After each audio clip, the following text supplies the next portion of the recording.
Hello and welcome into another edition of NFL Roundup Podcast. I'm Shane Stanley, joined again by John Hepso. Hello. So we're back now. It's been a little while since we've been around. The quiet part of the NFL season or off season, and life kind of gets in the way a little bit for both of us. So It's good to be back, and we're excited to come to you for this one. We got a bit of stuff that we want to talk about, but first off, how's it feel to get back to talk about some ball again? Man, this is awesome, right? I'm just looking forward to getting right into this now. Well, We've got a massive show here. This definitely makes you get excited for the season too. It's coming up. Yes. It is that dry period where nothing's going on, but that's the thing about the NFL is it gives you a chance to miss it, and then all of a sudden you do something involving football a little bit, and you're like, oh shit, I really really miss it again now. And this one here, it was like a bit of research in it, but there was no draft bullshit. We had to deal with strengths and weaknesses of basically identical the players. sixth tight end that's going to go to the Lions and be the third tight end who's not going to play this year or something. Yeah, those hurt to do. Yeah, there were some painful. But I am glad we did it because it helped me do this. That was a bit of work, yeah. But especially with no sports on now. It was kind of good to dive in. We got a bit more free time and all that when it comes to that.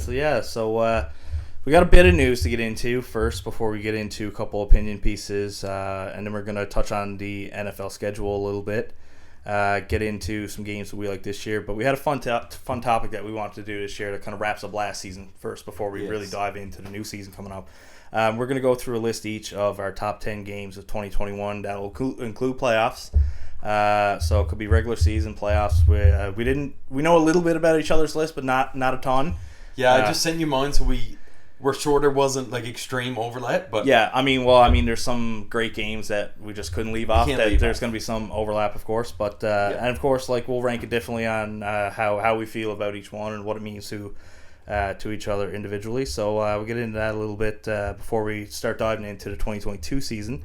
But we're just going to get into a bit of news that came up today and hot off the press, as they say. Kyler Murray, he was a little bit, I don't want to say whiny, but he was whining coming off the season he had, and obviously the bad playoff performance he had against the Rams. He seemed a bit pouty about his situation where he stood, and he felt that he deserved his money, and he got it today. Yeah, and he's dealt with injuries too, right? Yeah, he's small. He's very small. He's small, yeah. Well, it's almost a Russell Wilson thing, except Russell Wilson is smarter. Yes, he doesn't run as much and. He dives like Brady in the pocket. You know what I mean? But Kyler is just when a 250-pound man or 300-pound man lands on you. Yeah. And you don't have the reinforcement in you to. And he's I'm not sure what his weight is, but I can't imagine it's 200 or 180 or something maybe. But I don't know. It's good on him for getting his money, but my first thought was, oh, great, well, now he can get paid a little bit more to underperform in the playoffs. Yes. This contract almost reminds me of Dak Prescott's contract. Yeah. Because it's not deserving of a top 5 quarterback, but the team is just so desperate to keep the franchise quarterback that they have to fork the money. Yeah, I feel like they have a lot of aging pieces, too, bringing in J.J. Watt and stuff. I feel like they're building around him for sure. And they got Hollywood Brown, so that's good pickup. Yeah, they got him. Well, they're missing Hopkins now for a portion of this year too. So, I don't know. I don't think his stats are gonna leap off the page this year, especially missing him. You don't know with injuries, that always makes offensive core worse. Yeah, and they lost Chase Edmonds. Yeah, I think they re-signed Ertz too, so that was a good piece for them to keep there. But it's good on them. We don't know a lot about the inner workings of the contract either. Like you said with Dak, we learned later on that. It was so front-loaded. He's getting $75 million this year. Yeah. We're not sure where the money's going. Probably backloaded if we're kind of going off what teams have been doing recently, especially with the cat rising every year. It's kind of the smart thing to do. Now, what was the term? 5 years. 5 years, 230? 236, I think. 236. So it was nearing $50 million a year. I believe it was 46.1 on average per year. Shit balls, man. It was probably only Mahomes that was ahead. Or Rodgers even. I think Mahomes may have even been less. Rodgers got a smaller contract now, I believe, no? It was less years, but he got a shit ton of money. I think it was 3 year, $200 million or something in that range. Was it? Or maybe it was 150. I don't know. But either way, it worked out. I think the average annual value or whatever was a bit more. Yeah. But I think Mahomes was his was big too, but he signed it for 10 years. So it was so stretched out that that's just just come to work one day and they're just like, "Do you want $500 million?" Like, no, 10 years, long time. Like, yeah, it's $500 million. Yeah, man, Jesus, crazy the money these people got. Yeah, it happened in baseball the other day too. Not that this is a baseball podcast, but there's a baseball player who got offered like $450 million, $440, and he was like, "Nah." I don't like. Yeah, like that's even worse. Getting offered $500 million and you say no. I'm not sure what the term was for that. I would live in an igloo in whatever kind of cascade of hell to like, and he basically turned down that contract because he didn't want to live in a certain city. Like, I don't care. Like, I will be a hobo for the rest of my life. The Nationals are also shit, though. I know. Won a World Series recently, though. Yeah. Anyways, back to football. So that was our biggest news story recently, but there was another one involving a quarterback. This one was going on for some time too. Baker Mayfield. So obviously the Browns were in kind of a quarterback conundrum with Watson. We still don't know what's happening with him. I felt like they were holding on to Baker just to see if the Watson decision would come out. Yeah. Because, if you can convince Baker to come back, you apologize for whatever he feels you need to apologize for. I don't feel like the Browns should apologize for anything because it is a business, and we hear that from every player every year, right? Yeah. Oh, it was a business decision to trade my best friend from the team, but, it's a business. And, every contract dispute is the same thing. But the fact they got rid of him now without a decision on Deshaun Watson, I feel like that leaves them really vulnerable now. It was really a catch-22 because, like, they bring in a quarterback who they're like, obviously, if they're given what they gave away, they're obviously like, we think he's better than you, which I think most people would agree he's probably an upgrade. Yeah. Some people don't think it is. Some people think it's a very, very small upgrade. If it is, I don't know what they're watching, but anyways, talent-wise, like he's probably even younger at this point. Like, I don't know, just everything points that he's a better player. I mean, obviously the situation over his head is bigger than any of his play has to do with it. Whether he's a great player, he could be Tom Brady 2.0 clone from a lab. It doesn't matter if he's in prison or commissioner's exempt list or whatever happens. I mean, I can only imagine he's going to be gone for this year. Or just a serial sexual harasser. Well, I don't think we talked about this last time we were here. That it came out he had, even if he was completely innocent, he had 66 massage therapists, 66 in 17 months. So that's kind of questionable anyways. That's fucked. That it's basically a new one every 2 weeks. Why would you need that? I don't understand. If you got one you like or something like that, and I don't care if they are doing stuff if it's consensual and happy endings. Why dressing her up in outfit? I don't care what the hell he's doing if it's all good. But why get a new one every week? And they were signing forms. It's just very questionable. Yeah, and the Texans gave him NDAs. Yes. Right. Yeah. So I guess not really the topic of the conversation, but it is something that we kind of got to mention. Shannon Sharp said that he would never go into an elevator with a woman because just two of them, because she could very easily just leave, and she'd be like, oh, he did this because there's no cameras generally in an elevator or whatnot. So just her word. He would just not put himself in a situation where someone could pin him in some form of way, and of course there is no cameras in a spot like that. So I love the honesty from Shannon. It's some rule or whatnot, but that's the thing. The women can't prove anything because there's no cameras, so there's no proof. And he's got 66 and they're signing forms and all that, so he seems guilty. So it's probably gonna be legally him going to prison or something. It's probably not gonna happen because of the lack of evidence. That's just the way it is. Yeah, well, the criminal suit is over with, right? Yes. So he can't go to prison now. But he can face fines. But going back to my Shannon Sharp point, if nothing else, completely innocent, he literally is just getting a rub down or whatever, he's a dumb athlete at best. Yes. Putting himself in that situation to be just have that many women come out and frame him like that, if bare minimum, he's an idiot. Yes. For putting himself in that spot. Yeah. And it could be worse. So anyways, that's just the way it is. But looking at it from a football perspective now, one of the things we want to ask from both sides is, does this help the Browns? Does this help Carolina? So we'll start with Carolina, I guess. Do they make the playoffs? So, basically, I can't see it happening. I feel like this team's going to go around 8 and 9. Step up from last year, but really not good enough to get in, competing with teams like the Cowboys, Eagles, Saints, Packers, Vikings, etc. There's more teams than that, but those are just...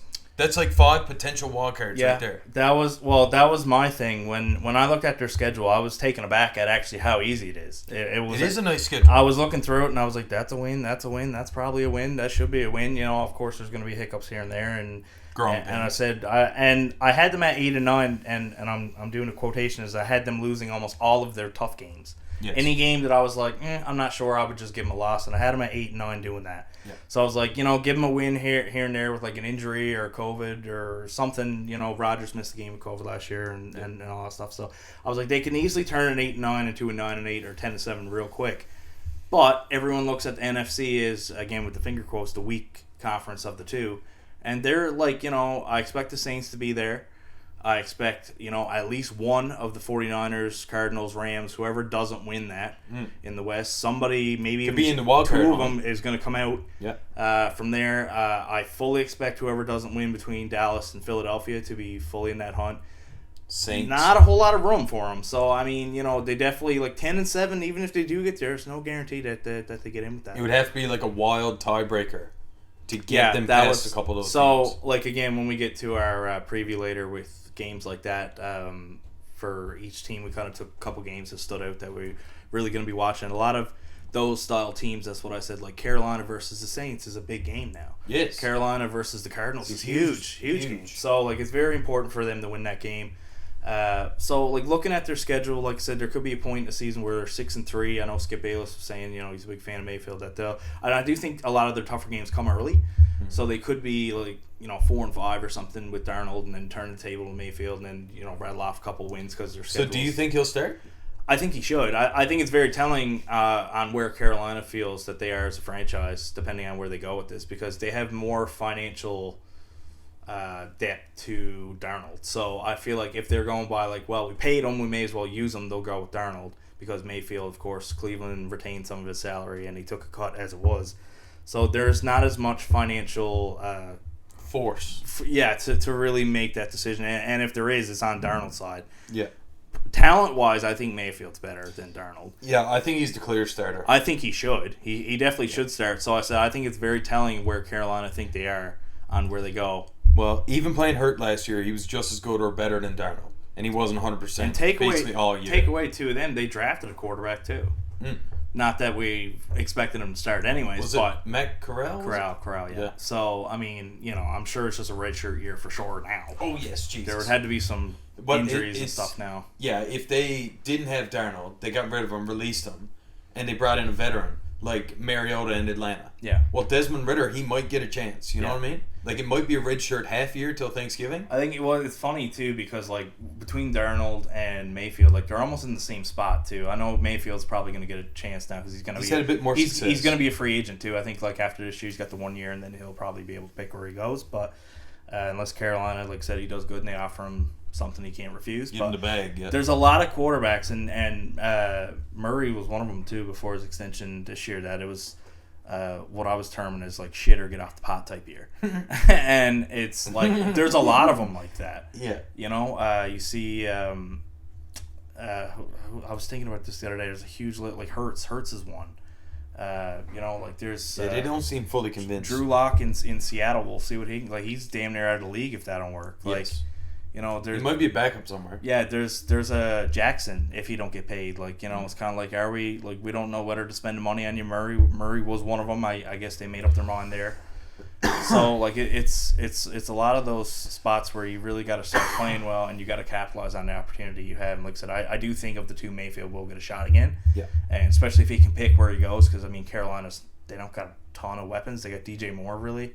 Robbie Anderson, not really much else. McCaffrey, of course, but yes. Chuba Hubbard, when he's healthy. He's pretty good. Yeah, so they got a pretty good running back room. Their defense is good.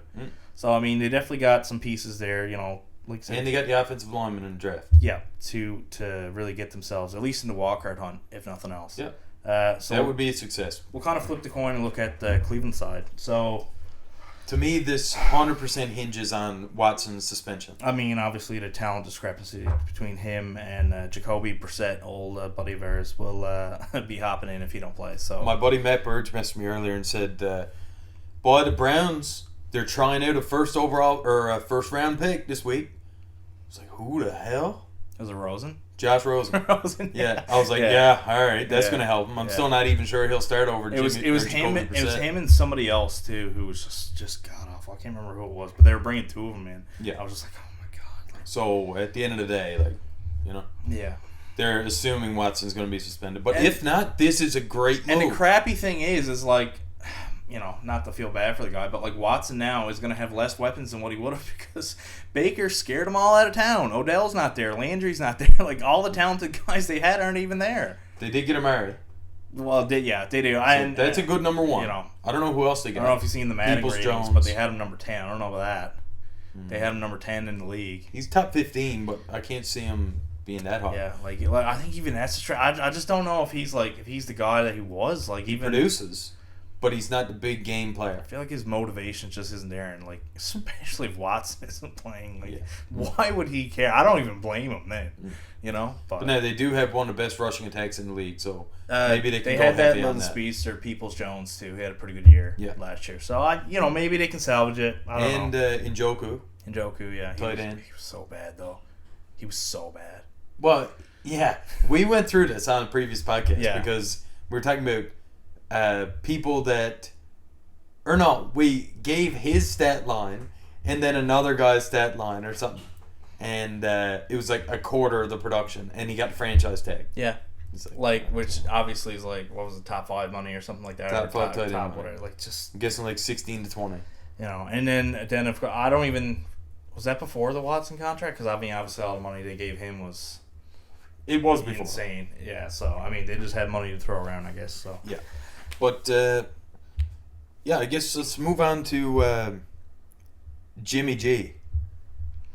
Yeah, man. I mean, like, pretty much, I think our episode after the Super Bowl, this was one of the things we talked about. Like, where's he going to go? And we still don't have an answer. Like, he did actually, when we did up this topic to talk about a little bit, we were talking about, you know, whether or not they're going to go with him. Felt consensus that they were, from media, that they were kind of trending towards going with Lance.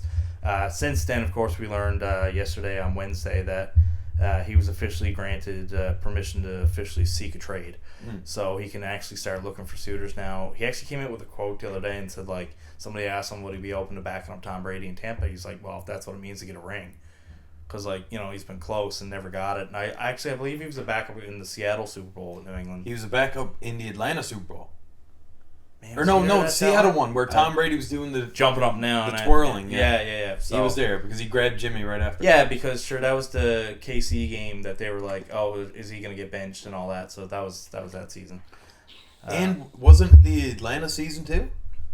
Because Jimmy started. I think he got traded that season. At the deadline. Right. I think that makes sense. Yeah. Yeah, because he was. Because he did start from week 1, and week 2, and then Brissett took over. He was suspended for 4 games that season, so it was the Atlanta year because they played him. He got hurt, but he played well, and then he had enough tape, I guess, just to make that trade. So we'll see what they get for him. I'm interested to see. I mean, I wrote here as a note that. It seems like the only option is Seattle. I mean, who else at this point is looking for a quarterback? I can't, like, literally everybody. I mean, the Giants, maybe. Like, I don't know. Like, I don't really, like, seems like they're giving up on Daniel Jones. I just can't Well, they're going to give Daniel Jones a run this year. Well, it's his last year. It's another shitter get off the pot guy. Get the hell out of it. Yeah. I mean, it's another one of those where, you know, is, you know, show it or lose it. Well, they got Brian Daboll in. Yeah. And, you know, offense coordinator for Buffalo, very successful offense, so maybe he can bring something to the table. I'm not going to sit up here and say that, you know, he's going to completely turn around a franchise, or especially a one that's probably going to be a bad one at this point. Like, he's not going to come in and completely change a philosophy or anything like that. But, man, I'm going to tell you, man, if he goes to Seattle, dude, that team could be like 8-9, 9-8. He's got some good weapons there. You know, they've got a great receiver room still.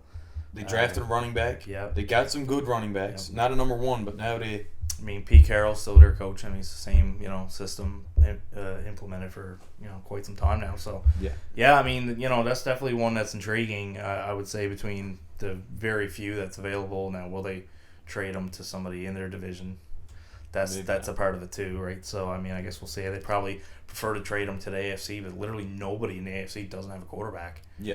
Really, I mean, like Tua, another one shitter get off the pot. Like that's a maybe I can see him in Miami. That'd be nice. That'd be a nice spot. I would say That'd be nice. If he were to ask, kind of put a trade list of a couple teams that he would want to go. I think Miami would be pretty high on that list. Yeah, that'd be a good fit. Actually, really nice. Thinking about it, that just popped in my head. Yeah, that would probably be a nice. With place. all the wide receivers they got right now. Nice spot to live. You're going back to the AFC East where he was playing for a couple of years. You know, man, that would be really nice. That would make sense. Yeah, I mean, I don't. But they're not. I wouldn't say okay, that's the answer because if it seems like they've got everything but a quarterback, I wouldn't be like that's the one. Now they're set. Because you think about it, Jimmy G is also on the last year of his deal. Yep. So. You want to bring him in as a rental when you got two other, and you want to give him one more shot. I think it's the same thing now where, like, he's kind of got the Baker stink, I'll say, with, like, his contract, too. Like, he's getting starter money. Smells like bread. But so you don't want to, like, Tampa, again, for instance, like, you don't want to bring him in to be a backup. No. You know, you're not going to pay your backup, whatever, 15, 20 million or whatever he's making. I'm not sure, but I'm sure it's in that range. Like who, Jimmy? Jimmy, yeah. And I'm thinking 30. It may be more because he got a big starter contract. So, I mean, there's only a handful of teams, I'm assuming. Like, and that's why I mentioned Seattle because they don't have a ton of like huge names besides their receivers. I'm just very interested in what Trey Lance is going to do. Because we haven't seen shit from him. No, I mean, he never lost a game in college. I believe that was him. He was like 28-0 or something like that. So.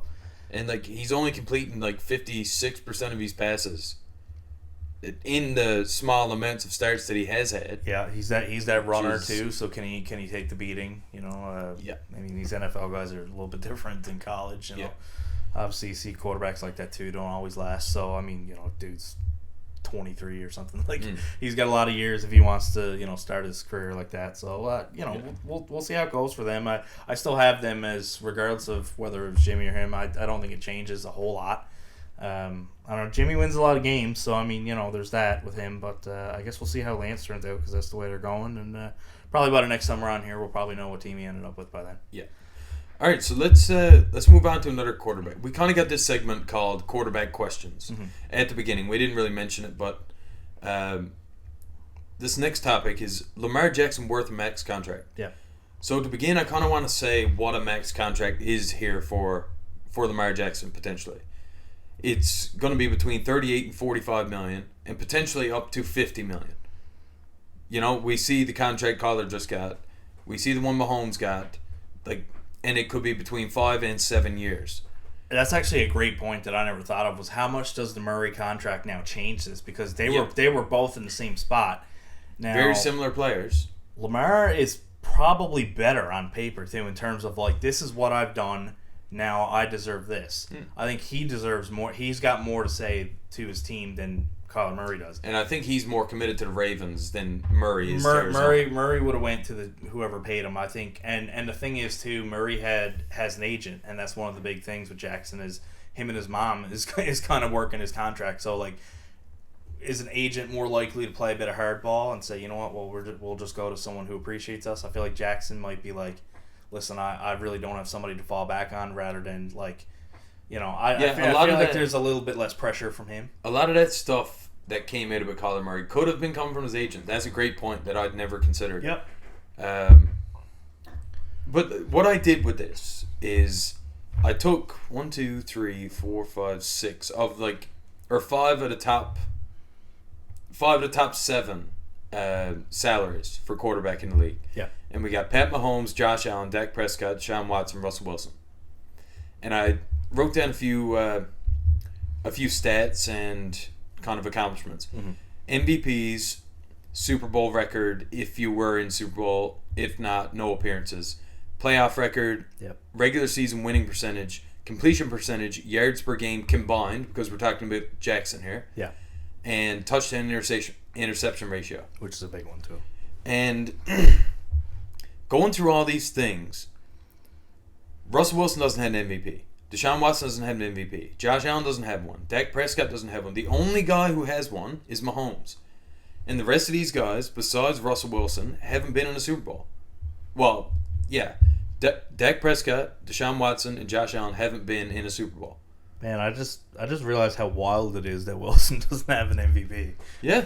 Does he have a Super Bowl MVP from that? I know, like, the defense just blew out Denver, so I don't know if he got it, but I'm not sure who got that. I'm not sure either. I feel like it had to be like Cam Chancellor or like someone like that. Yeah, I feel like it was someone on the D line or like, something. Yeah, I'm not sure. Anyways, but yeah, like Mahomes and Wilson, they've both been 2 Super Bowls. They're both 1-1. Yeah.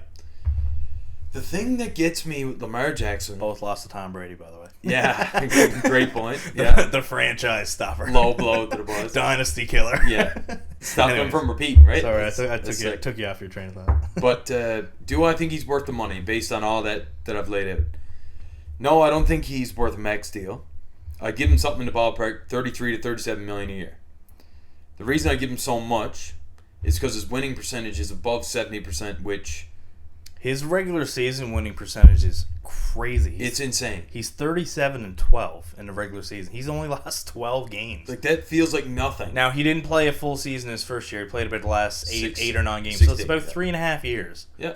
12 games. 12 games. That's all he's lost. That's phenomenal. And this is a positive and a negative for me. His running ability, it keeps me from giving the money that Mahomes got. But it's absolutely electric. Can I make a quick note on that? Yeah, go ahead. His rushing yards, of course, he's phenomenal at it. Like we say it every year, he's a fantasy killer. But it's actually declined gradually over the past or every year. Now he only had 695 his first year, but again, he only played 8 games, so it was damn near 100 game. Second year he had 1206. Third year he had 1005, and this past year he had 767. So he's getting less and less every year. So I think they're kind of trying to weed him off doing that. Yes. And as he gets older, he's going to get slower. His athleticism is going to die down. Yeah. Of course, at some point, it's going to give out. You can't give him a long-term contract based on his running ability because it's just not going to maintain. Now, I question it. Is that the team kind of, pulling the reins back on, we can't have you hurt? Or is it like, I don't have the ability to do it, or the team is telling me not to? So it's just in his head not to, and he's trying to throw more now. Statistically, again, he's been pretty good. 84 to 31 passing touchdown to interception, 21 rushing touchdowns on top of it. So well over 100 to 30 in terms of touchdowns to turnovers. So that, for every 10 touchdowns he scores, whether it's passing or rushing, he's only having 3 interceptions. That's pretty good. Yeah, that's good. The only person that beats him on my list for touchdown to interception ratio is Mahomes at 4.1. Right. Like, that's Rodgers numbers, right? That's like crazy. Brady is at like 3.2, 3.4, or something like that. Yeah. And the rest of these guys, Josh Allen 2.2, Dak Prescott 2.86, Watson same thing. Russell Wilson is also really good, 3.4. Right? So he's right there with all these guys in stats and completion percentage and everything, but the playoff record gets me. There's no Super Bowl appearances, and he's 1-3 in playoffs. Well, we'll get to that. Not only is he 1-3 in playoffs, which of course is the telling stat. Of course, his winning percentage goes from whatever it was, what 71, 70 something to obviously 25%. So not great. And his touchdowns to interceptions 3 to 5. Yeah. So obviously, not only is he's playing better defenses, better competition, better offenses too. Of course. Obviously it shifts. That's a pretty dramatic swing. So that is the one thing holding him back. And obviously giving your quarterback a lot of money is going to take away from the rest of the team, the lesser team you have. It's obviously harder to make a run for the playoffs. Yeah. I do actually think, I don't know if I want to use the word max. I don't want to say he should definitely be the highest paid player, but I do think north of 40, I have no issue with it at all. Closer to 45, because again, that's what Murray just got. Only for the reason that is what it is. That's the market. He's only going to be the highest paid player if he is for a month, 10 minutes, a year, maybe. Because the next guy who comes up just going to get it too. Every next guy is going to be the highest paid. So I said here, I wouldn't give him a max deal. I'd give him ballpark 33 to 37 million. See, I don't think he would take that though. But then my last point, do I think my evaluation is realistic in the NFL? Absolutely not. No. He'll never take that contract when the going rate for a quarterback or a franchise quarterback is 45.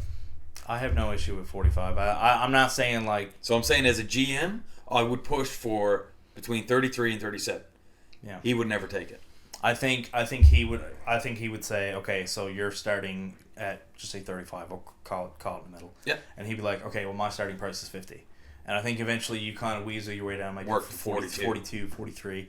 And if that's what it is, I think he's fine there. And if he is second or third, it might not look great right now, especially if they play again this year to get bounced out in the first round or something. He's 1-4, and like, oh my god, we gave him all this money.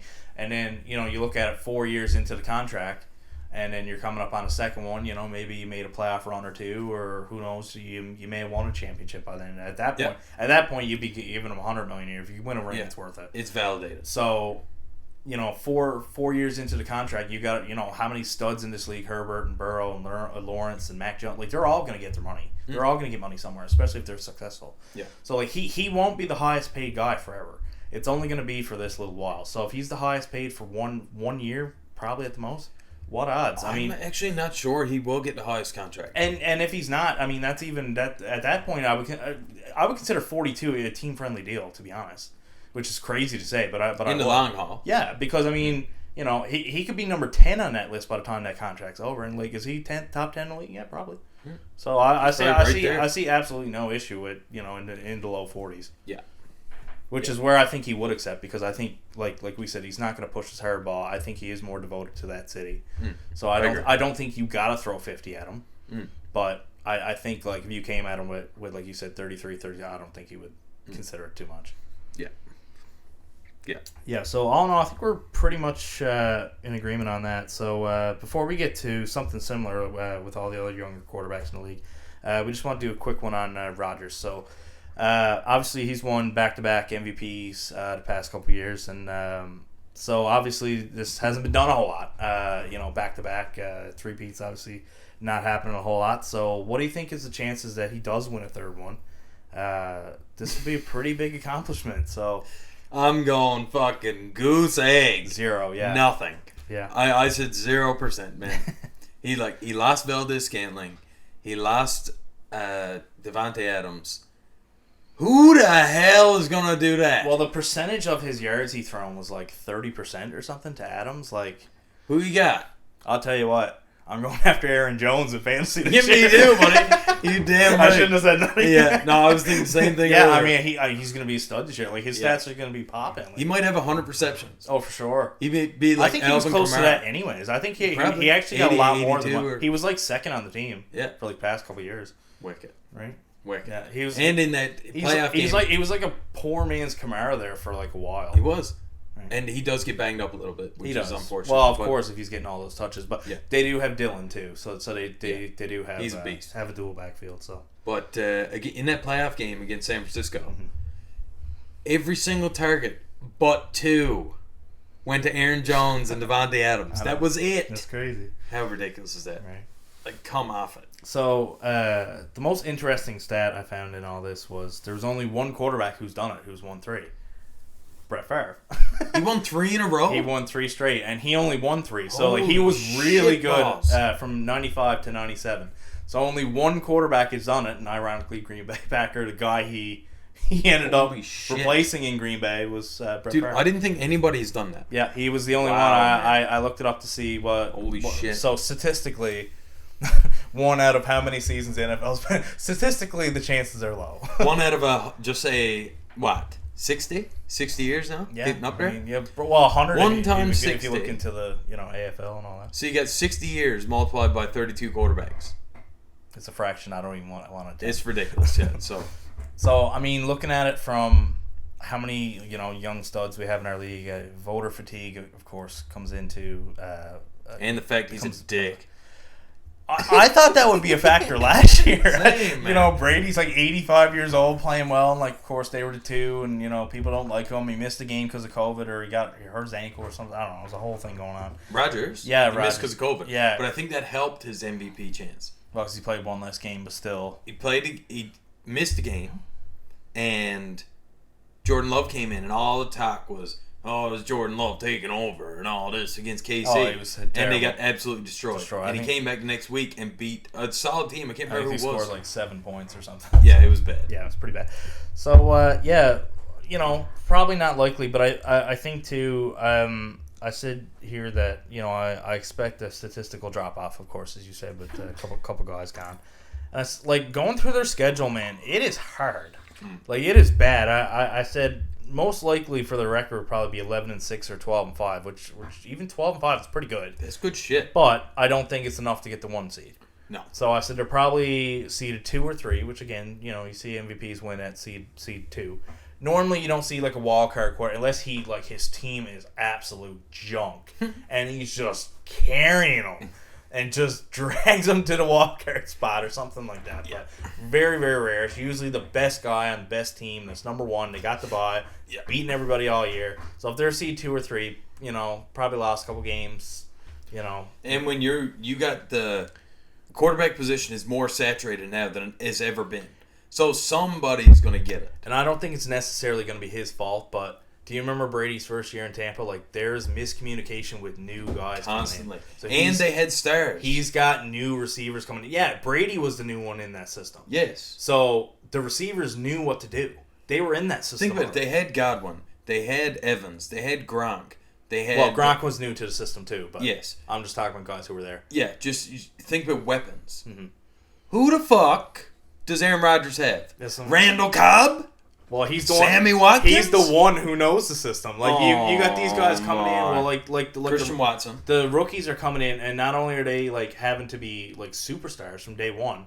Because do you think the expectation in Green Bay is low now just because they got new guys? Absolutely not. The second Rodgers signed that contract, they're like, we're back in it again. Right? So, I mean, we'll see. I mean, there's at least he's going to throw more picks just because someone runs an option right wrong. Yep. Ball gets tipped because they weren't ready. Watson playing, NFL caliber corner. And if he's the top guy now expected to step in for that, guess what? He's getting Ramsey. He's getting Tre'Davious White. He's getting the best corners in the league one-on-one with him every week. Well, you don't have to one-on-one anyone else.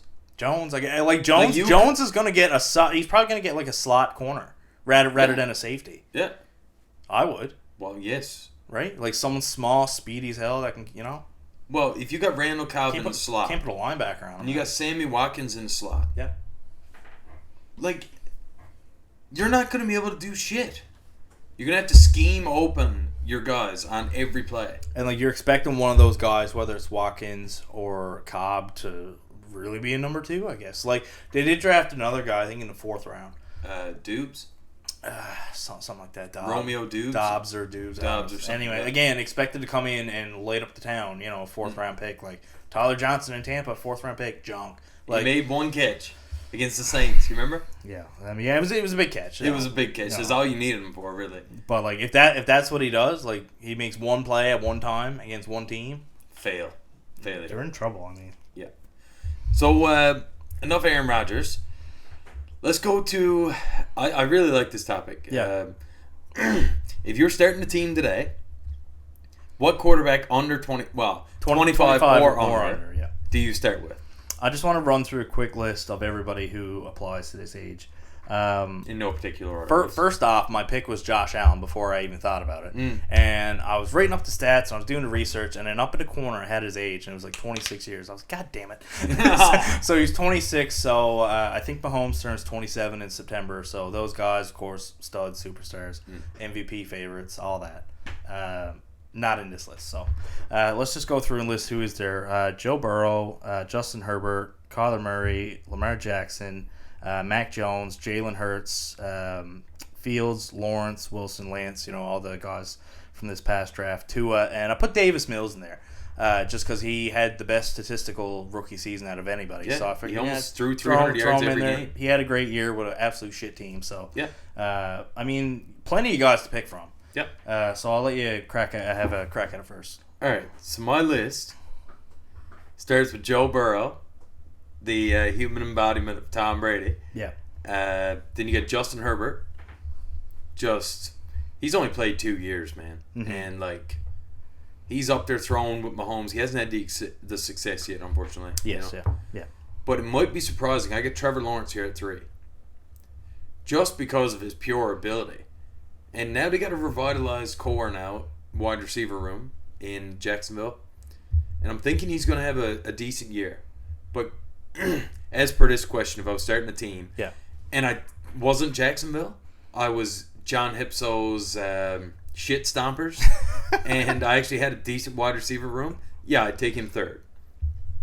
Lamar Jackson be 4, and Kyler Murray be 5.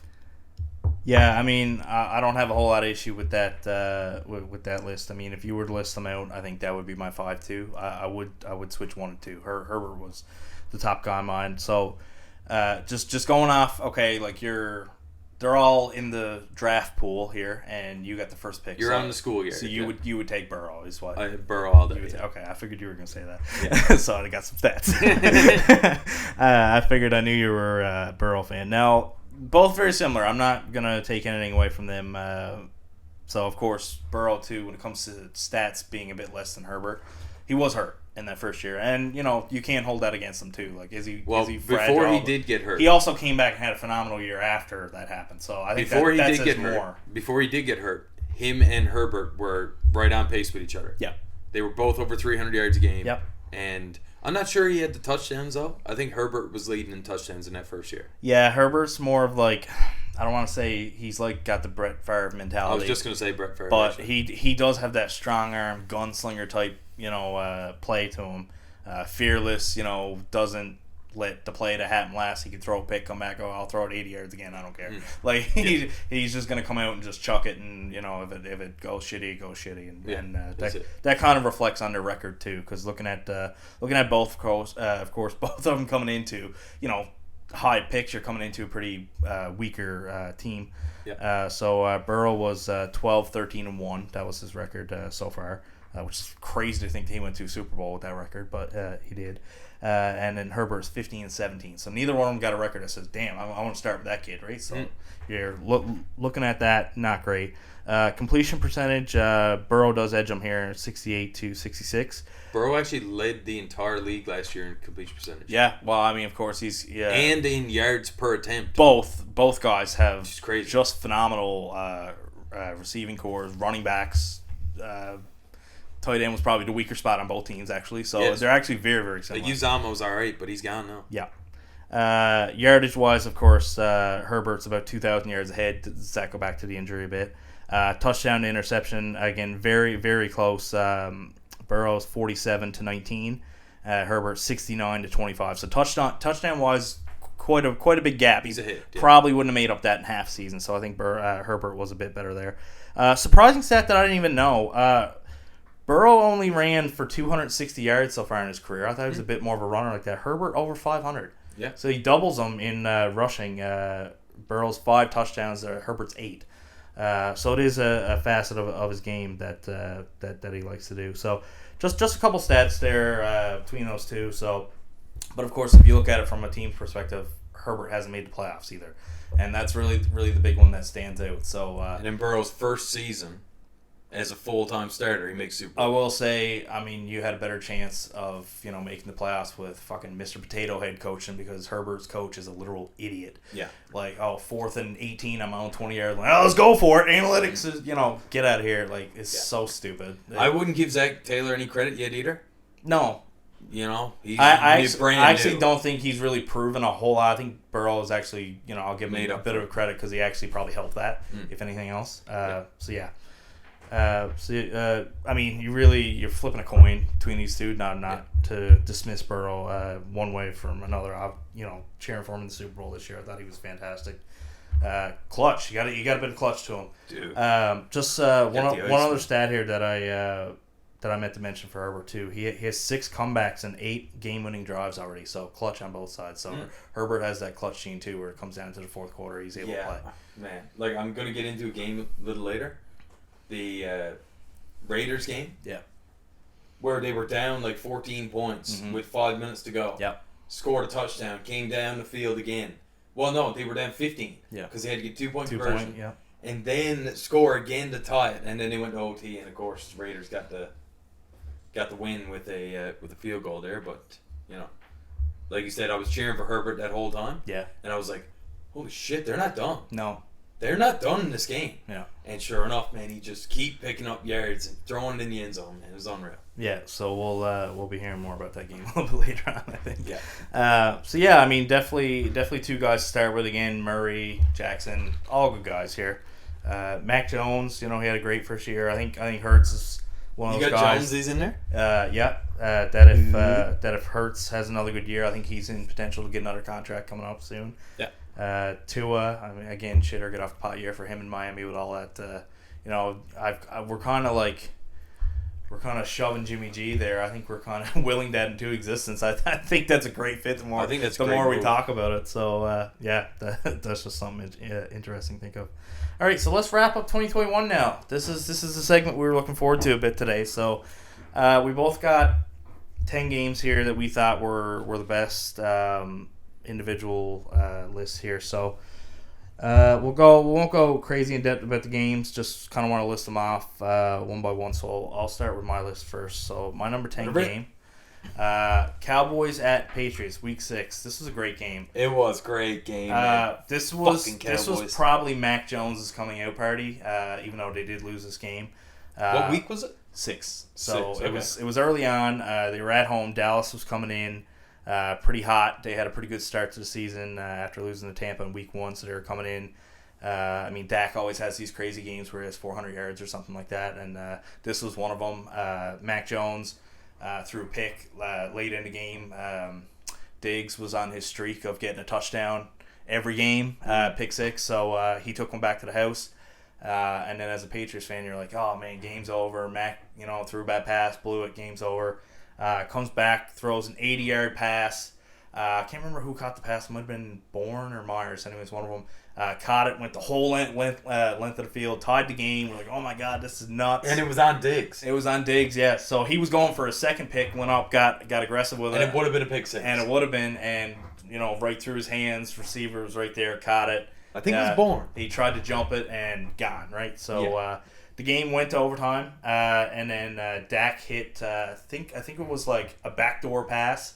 It was like a deep crosser and over towards the right side, and CD Lamb, I believe it was, about 35, 40 yards. And he hot dogged into the end zone too. Yeah, so I mean, whoever the defender was drove him. He was gone, and he was just wide open. So it was an unfortunate ending, but fantastic game. 35-29, high scoring. You had touchdowns on either side to get it to overtime, and then of course CD Lamb with the winning touchdown. Yeah.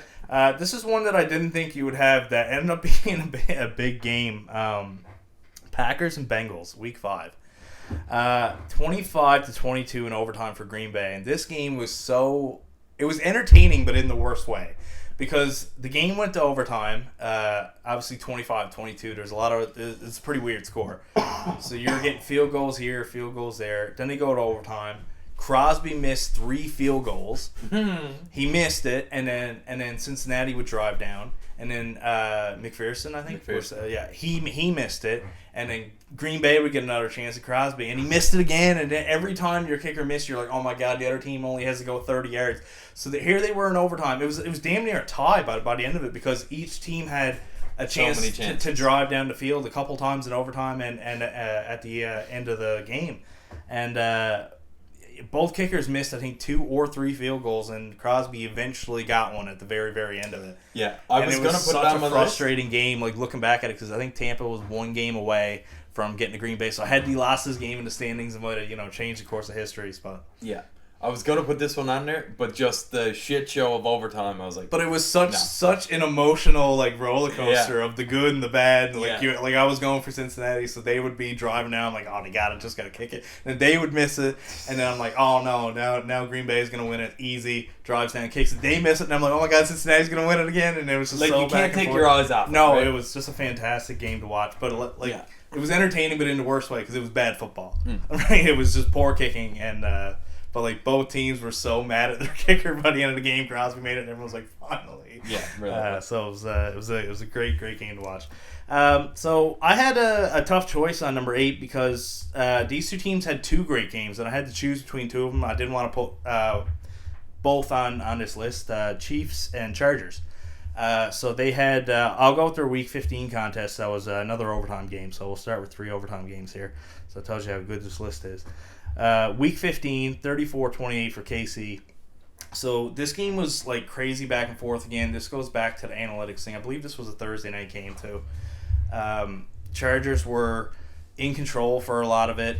They had their moments where they could have closed it out, but of course the fourth down calls cost them again. A couple scenarios, and you just can't give Kansas City this many chances to go at it. So anyways, they eventually tied the game. They went to overtime, and of course, who else would Mahomes go to? Travis Kelce in the back of the end zone. Classic. I believe this was another one of those coin toss, got the ball, just drove down and scored. So of course, that was a topic this year. So that was something that Chiefs pulled off. Their other game, I believe, was like 28-27 or something like that, 30-28 or something. It was a very, very entertaining game. It was early in the year. I think it was week 2.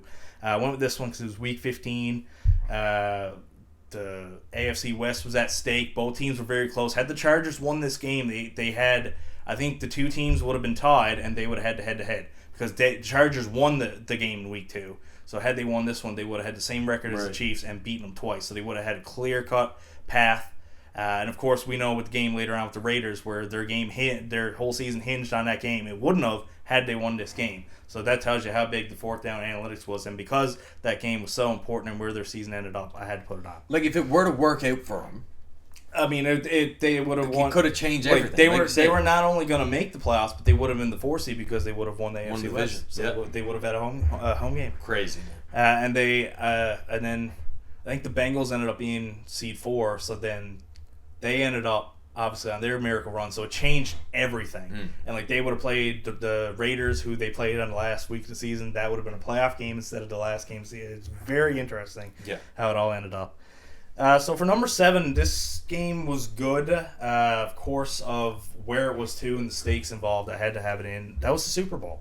So for number 7, I had the Bengals and Rams. So 23-20. I mean, every playoff game from the divisional round on was a field goal game. Every single one of them. That was so sick. Which is insane. 7 straight playoff games, all a field goal. Like to the point where people was like, "Man, this is rigged. This is crazy how this keeps happening." So this was a great game. I mean, you see the Rams have full control in the first half. Odell's going crazy. He gets hurt. Cincinnati starts. They pick off Stafford at the end of the first half. They start the second half with a huge bomb. T. Higgins catches that. Bit of a cheap play. Yeah, he kind of tugged on Ramsey a little bit, scored a touchdown. The Rams come down, Cup just going crazy again. Gets that clutch touchdown at the end of the game. Bunch of penalties involved, controversy. And then the ball goes to Joe Burrow, down 3 points in the Super Bowl, 2 minutes left, literally what you dream of being in the Super Bowl with the ball. And what do you do as an offense coordinator?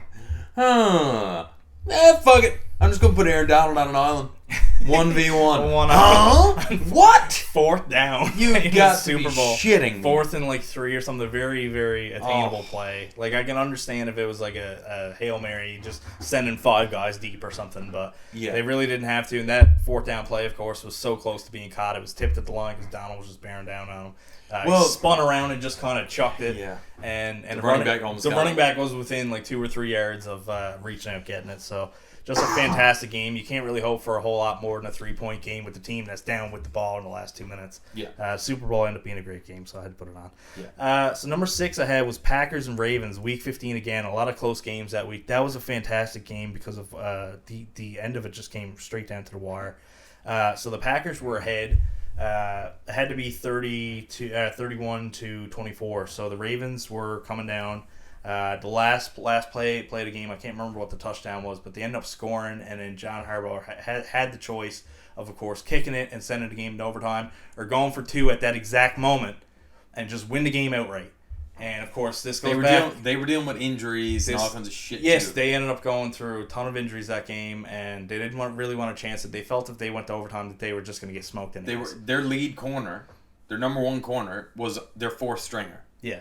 So Harbaugh was like, well, let's do it. Especially with Green Bay. I mean, Adams, who was going to be on some jag. I mean, they just felt they were going to get destroyed. So, of course, going back to the analytics of it all, too. But I think that had more to do with the positioning of the team at that point. But so, like, this game, again, going back to Green Bay again, like, finishing 1 game ahead of Tampa, like, this game hinged so much on this 1-2 point conversion. But man, that's football, man. That's fucking That's awesome. the beautiful thing about the sport, because Baltimore also didn't miss the playoffs by a ton, so this game was very important to them too. Yeah. And of course, beating a team like Green Bay is obviously a huge chip on your shoulder, might have given them some confidence.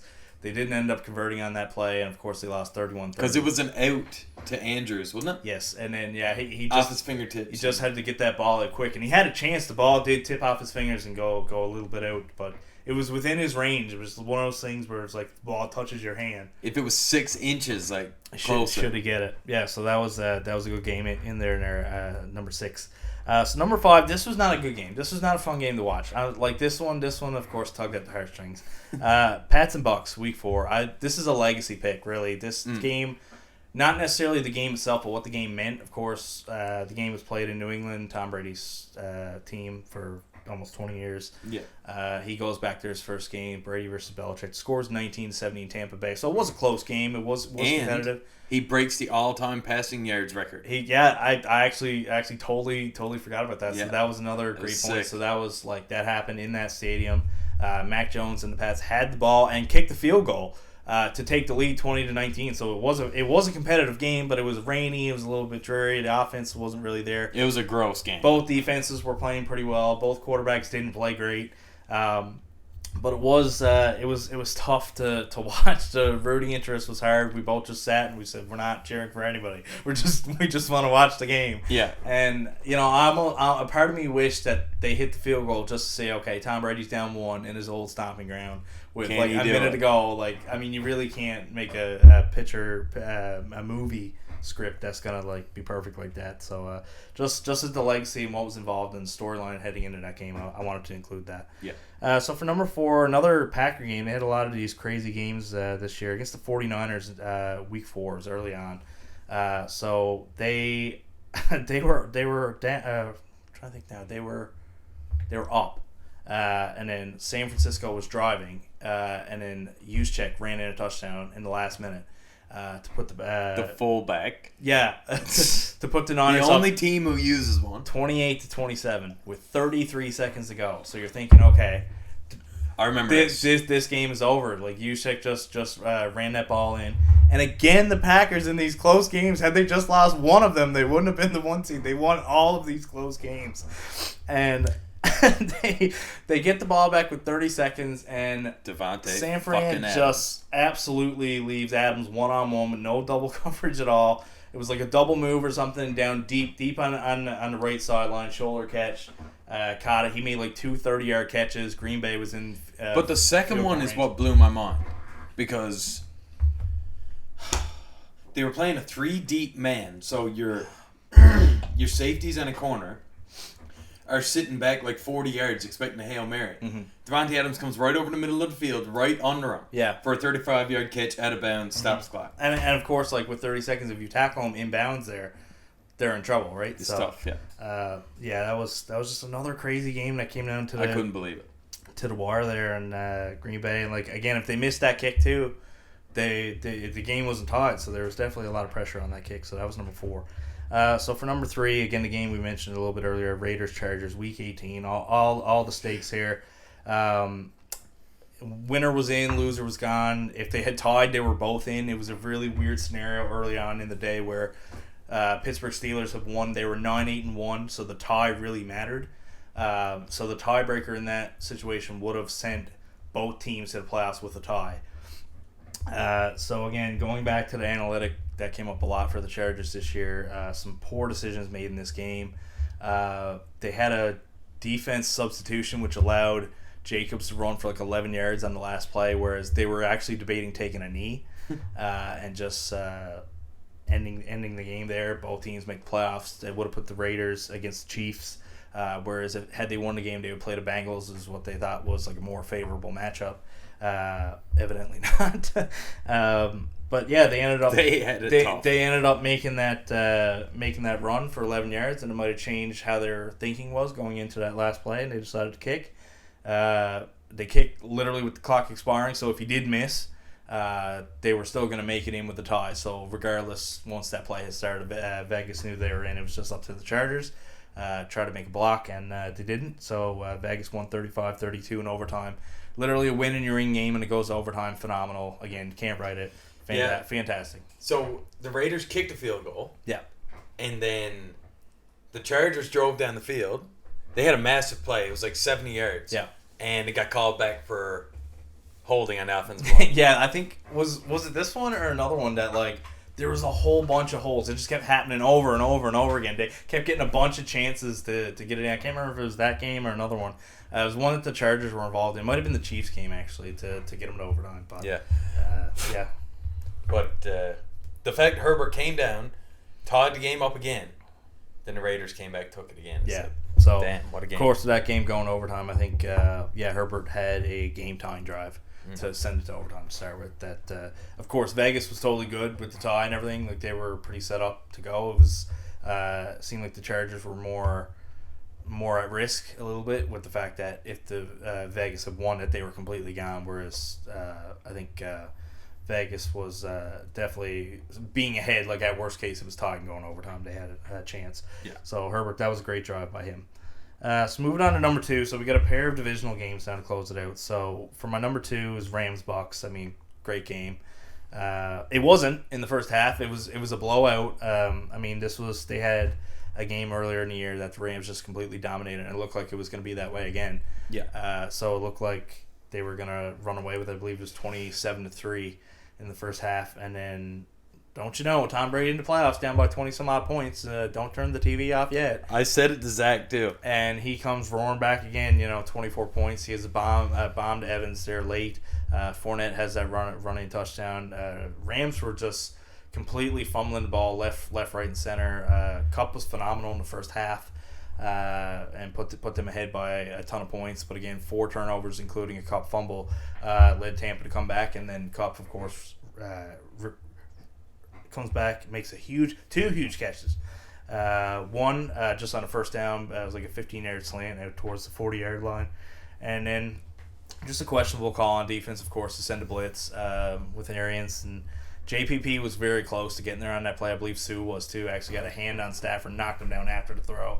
And Kupp was just wide open. I believe a safety might have made a miss or slipped or something there. And he ended up getting him down to like the 15 or 20-yard line. A pretty chip field goal for Matt Gay to send the Rams to the NFC Championship game. Just a fantastic game. Unbelievable, to man. come back down to the wire like that. Again, the emotional roller coaster with the stakes that high. The Packers had lost the night before to the 49ers, so the winner of this game was going to host the NFC Championship. So a lot on at stake here. Rams thought they had it. Tampa comes back once it's 27-27. Momentum has completely get shifted their way. We've seen this before with the Patriots and Falcons, that when the team that comes back, especially had they won the coin toss, you just assume they're going to go down and score again because what they've got doing. all the momentum. Yeah. Absolutely. So for the Rams to really turn around and make that play, so it didn't get to that spot and didn't come down to a coin toss. Hats off to them for that. 2 big plays by Kupp, of course, the Super Bowl MVP. He had a crazy year. This really topped it off. All right, so to no surprise, number 1, Chiefs-Bills divisional, 42-36 in overtime for the Chiefs. I mean, what can we say about this one? How many points were scored in the last 3.5 minutes? It had to be like, it was like 28 24 or 30. 24, It was like it was either 3 touchdowns and a field goal or 4 touchdowns. Like Gabriel Davis, 4 touchdowns. Tyreek Hill taking a 5-yard slant and running 70 yards. Peace sign again. Travis Kelce again, another overtime touchdown catch. Crazy. In the craziest moments. The Bills, scoring with 13 seconds left and thinking this game was over, and finally. They didn't do the squib squab, and they decided to squab kick. They decided to kick it deep straight into the end zone. Again, we talked about this when it happened. We weren't sure of the rule if you could just catch the squab and just take a knee, or like whether some time will come off as soon as you touched it and you run. Obviously, if they run it back, it kills. Like maybe a second, 5 seconds or something if they actually run a couple yards with it. But from 13 seconds, you might have taken it down to 8 or something. They only got a couple plays, but they end up. I believe it was 2 plays. I believe they got 1 out of bounds. 1 to Kelce. Yeah. Timeout, and then 1 to Hill. Yes. Or no. Yeah, I think it was. Yeah. And of course, set up the game-tying kick, and then of course went to overtime. Coin toss rule again. The size that the Chiefs were going to get the ball first, drove down the field. But now they changed the rule now, haven't they? Mm-hmm. They changed it where in the playoffs they're guaranteeing both sides. They're guaranteed to, both sides are going to get at least a crack in it, and then I guess we'll kind of see from there what happens after that. I think they said it's sudden death after that. First score wins. Yeah. So makes sense, but I mean, this this game really hinged on those last 5 minutes and just the scores that were going back and forth. It was a heavyweight fight. You're just these haymaker punches landing on both sides. And you think it's over one way, and you think it's over another way. And Tyreek Hill runs the 7 yards, and then Buffalo scores in 13 seconds. Then the Chiefs tie it, and then the coin toss, and then they score. It was unbelievable. Crazy. Game. That's my number one game this year, and I'm a Chiefs hater, and I picked their biggest win of the year. So my list is kind of. It's not like your list is like amazing games, Right. And like a just say an objective football fan who was like, all right, now I want to get into football. What game should I watch? Yeah. Take Shane's list. Yeah. And you'll see some amazing football, and you won't get the shit. Is the fanboy hat about to be put on? Is that what I'm hearing? No. Well, for number one. Yeah. Okay. All right. For number one, it is. But other than that, we'll start with. This is a fanboy one too, Connor. So number 10, New York Jets at New England Patriots, Week 7. This is the blowout game on my list. Yeah, and this is the week after they beat or they lost to Dallas. I felt bad I had to leave some of these off because just there were so many phenomenal finishes that just I had to leave off. Like the top 10 doesn't do it justice. It right? don't. No, it really don't. So this game, Mac Jones comes back off the Dallas Cowboys game, and between him and the defense, they absolutely light up the Jets. It's like 50 points. 54-13. Like absolute stomp of the Jets, right? So that's number 10.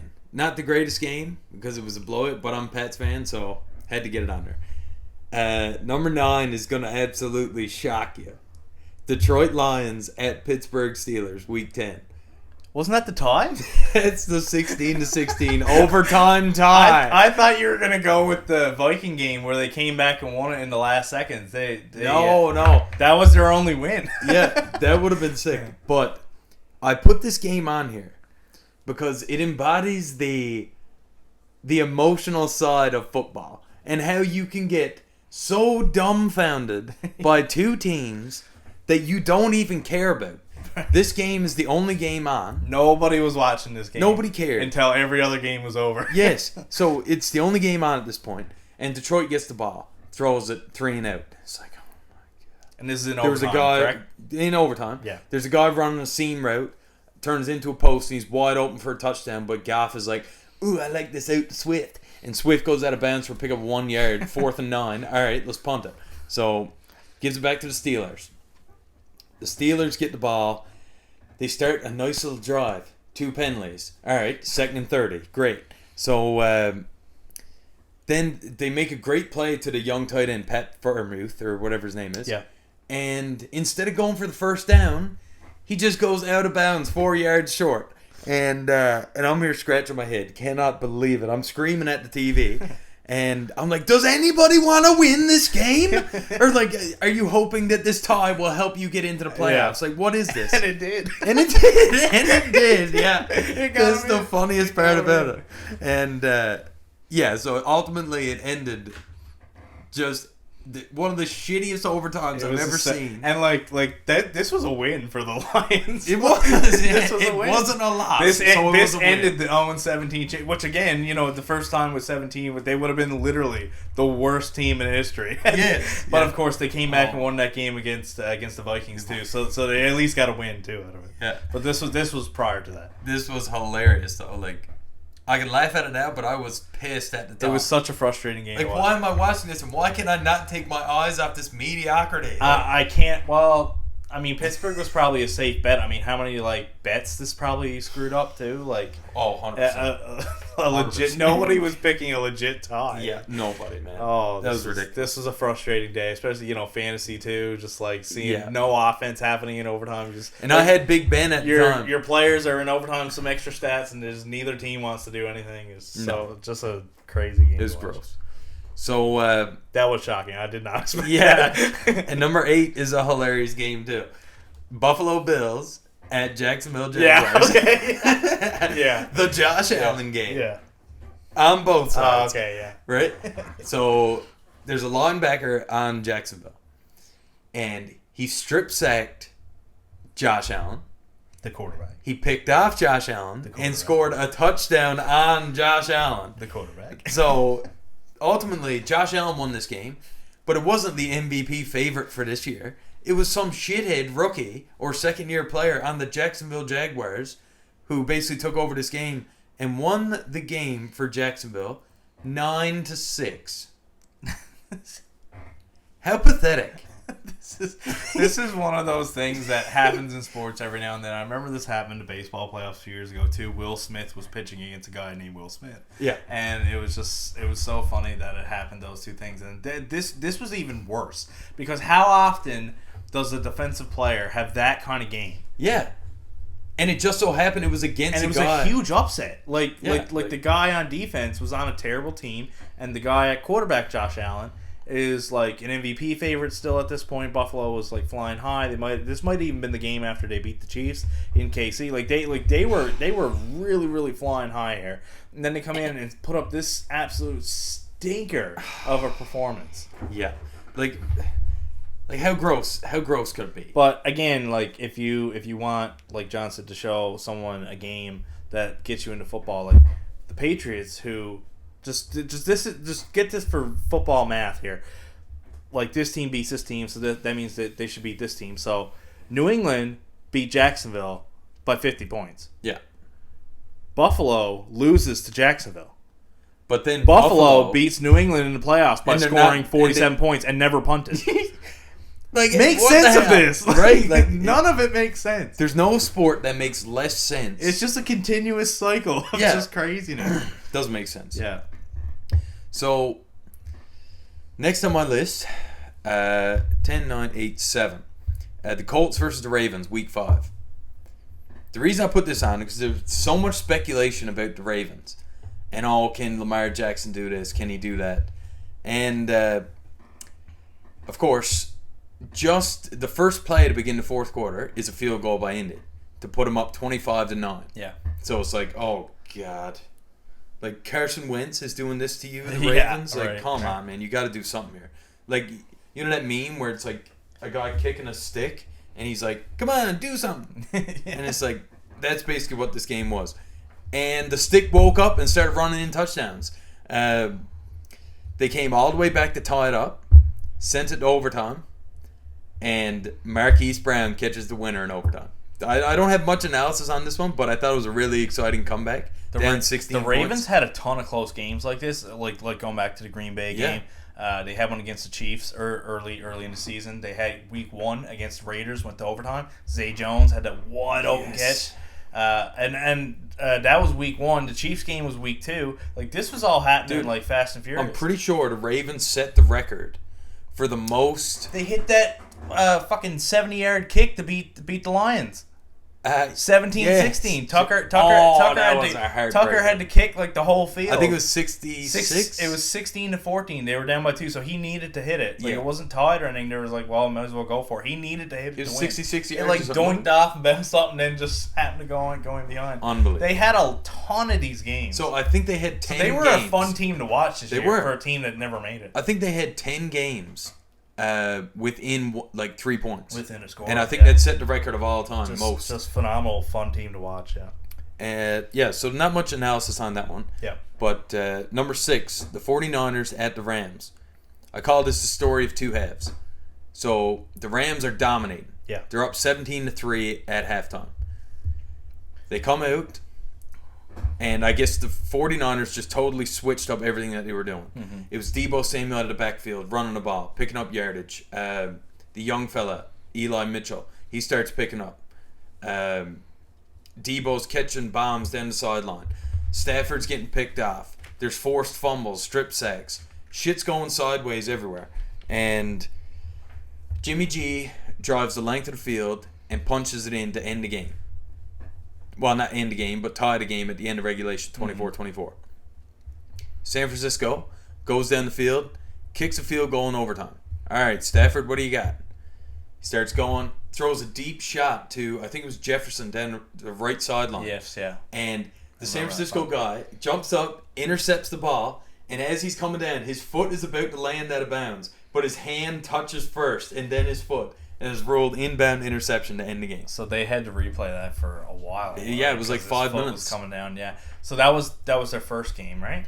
Let's see, week 18. So no, this was their okay. second That one. was the end. Okay, I was thinking it was the first one. I was gonna say because they had a really good one at the second one too. That really determined seeding and everything too. But that was it. Yeah, cool. Yeah, that was a great game. Yeah, I remember that one. That ending, was. I was like, I guess it's like it's the same thing with the foot roll too. Like I guess like you see an elbow come down sometimes, and or like your butt. Sometimes like you just gotta have counts as 2 feet. Yeah, like a certain body part makes up for it. It's such a weird rule because like you're coming off college where like you just gotta have 1 foot into, and then you gotta have all this. Elbow is 1 foot, so elbow plus another. I guess like butt is like 2 cheeks. So 2 cheeks equals 2 feet. Yeah. I think hand is 1 foot as well, right? I would say But either way, we'll move on to number 5 here. Buffalo Bills at Tampa. This was such a tough one for me to leave off. This was a great game. Yeah, it was great. A tale of 2 halves again. Yeah, really though. So Tampa's up 27 to. Might have been nothing. I think Was it? Might have been. It was 27-0 or 27-3 or something like that. I can't. Just let me look this up right quick. Because I feel like it was like whatever the first half was, the second half was a mirror image of it. Yeah, well, it was an unbelievable fucking game, man. All I know is Buffalo made like 14 points up. So yeah, they were down 27-10. They were down 24-3 at halftime. Yeah, that was it. 24-3. Yeah. And then they were down 27-10, and they made 3 scores straight while Tampa was just like chilling, had nothing. Yeah. 3 scores straight. They score with 2 minutes left. Yeah. Field goal to tie it up. Tampa wins the coin flip. They get the ball. Rashad Perryman comes across on a drag route. 58 yards, takes it to the house. And it just looked like he was going. I was like, okay, some safety's going to come across and cut him off. He just kept going. Yeah, he was floating, man. He just kept going and going. And then like he was at like the 30-yard line and started like put an arm up or something. I was like, oh, he gone. He gone, yeah. Yeah, that was sick. So like fans in the stands could see he was gone. But on TV, you're only subjected to that, like 15, 20 yards ahead. Yeah. So you couldn't quite see if there was somebody there to cut him off. And he just kept going. We're like, okay, great. It was weird because what they must have done was every receiver go left. Mm-hmm. And then he comes open on the drag when everything's cleared out. Yeah, he was going back, yeah. But number 4, Chargers, Raiders. You already talked about this one. Yeah. Unbelievable. Well, I had that ranked 3, so we looked at that very similar. Yeah, 35-32. Yeah. Buffalo Bills and Tennessee Titans. The Baloney Skins game. Week 6. Okay, so this game basically revolved around Josh Allen versus Derrick Henry. Yeah, Derrick Henry went crazy. Derrick Henry, I had him in fantasy. Thank God. Yeah. 3 touchdowns, 143 yards. I had both, but I think it was in separate leagues. Yeah, in opposite leagues, yeah. Yeah. And Josh Allen going crazy, 3 touchdowns. He did throw a pick, but Tennessee drives down the field, tie the game up. They drive the field, kick a field goal to be up 34-31. The name is coming, okay? Josh Allen gets the ball back. I think it was 57 seconds or just under a minute. They drive, they get there, and they're on like the 2-yard line, and it's 4th and 1, so they can still pick up a first down prior to getting the touchdown. Mm-hmm. Josh Allen gets the ball, tries to go QB sneak. Both feet slip out from under him. Baloney skins. And he just eats it on the turf. Game over. That was the last play of the game. Last play of the game, but turnover, right? He calls that the turf monster. Yeah, the turf monster got him, yeah. Next up, we got Cincinnati versus Kansas City. Yeah. Ranked number 2, AFC Championship game. Again, another tough one to leave off. Man, what a game. The Chiefs in full control of this game. They were up 21-3 at this point. And this is halftime. And there's only 4 seconds left on the clock. Yeah, it looked like it was over. Kansas City can just kick a field goal and walk into the dressing room. Up 3 touchdowns. Up 21 points. Nope. Mahomes talks Andy Reid into going for it. He's like, yeah, man, we can really shit on him now, whatever. Getting greedy. And, of course, Patty Mahomes throws a lateral pass to Tyreek Hill, who tries to get in the end zone, but there's 3 guys on him. He's triple teamed, basically. Tries to get in. No, clock runs out. They're all trying to call a timeout, but there's no time left on the clock. Here comes Joe Burrow and the boys. Roars all the way back. It just seemed like Kansas City didn't know what had hit them. Totally flipped their game plan. Their defense flipped the switch. Comes back, ties it up 24-24. The Chiefs get the ball first in OT. 2 straight pickable balls. First down, pickable ball. Second down, pickable ball. Yeah. Third down, heaved down the left sideline, tipped, picked off. Yeah. They come back. Burrow just handing the ball off to Mixon. He's picking up 7 yards a time. They get down to a bit to 30. McPherson looks at the coach. Coach, we're going to the Super Bowl. Walks in on the field, boots it through the uprights, sends them to the Super Bowl. You almost felt like after those 2 near picks didn't happen, you're like, they're going to complete this pass and just win this game right now, aren't they? Like, yeah, you can just smell it coming, and then it's just typical Mahomes. Another one, like it's just like completed 3 straight. Yeah. But yeah, this was a great game. Like their first game was great. It was around week 15, and it was basically the same thing. And it was very, very close. Cincinnati felt like they were more in control of that one though, because the Chiefs were so far ahead that even when Cincinnati came back and grabbed that momentum, you just knew at some point the Chiefs are going to connect. You can't hold them down for that long. But in the first game, and in overtime, of course, when they got the ball, you just felt. In the first game, Chiefs were up 14-0. Took it away. They were up 28-14. They were up. Yeah, they were up. 2 touchdowns, 14, both times. I guess. Yeah, both times, and blew them both. And then Chase just took over the entire game. 3 touchdowns, 200 yards. But that's what I was saying. Their first game was great, and the AFC Championship game, of course, looking at that as a preview, they managed to surpass it. I think. Yeah.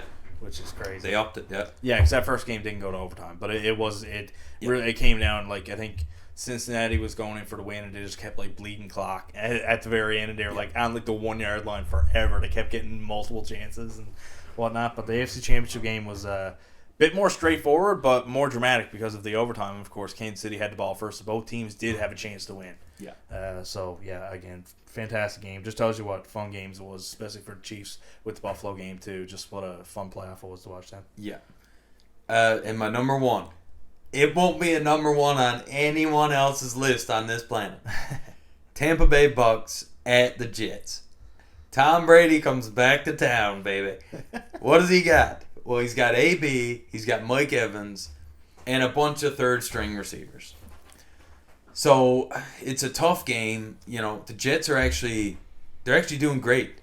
They're actually leading this game 24-21 somehow. This is after AB decides, fuck it. I'm gone. He just strips his pads off and his jersey, heaves it to the sidelines, and then just continues to peace out to the crowd and leaves. He just left. Yeah. So I call this the AB game. Even without AB, even without Chris Godwin, Tom Brady manages to string together a few plays here going down. And Cyril Grayson, buddy. No timeouts, like a minute 50 or something. Unbelievable. Starting on like his own 14, 15. Yeah. From the New York Jets perspective, the boogeyman returns. Well, right? yeah, I mean, how long have they been dealing with this guy, and then he comes back once every 4 years, once every 8 years in their home stadium and does it to him again. Yeah. And it was almost like the Jets fans were cheering at the end. Yeah. It was like what? Again, man, we just got to give it up. Yeah. So he throws a, whatever it was, 50-yard touchdown and to Cyril Grayson. The clock was running on the play that they eventually scored on, so they didn't have a whole lot of time. It was almost like they just drew up a play in the dirt and just go.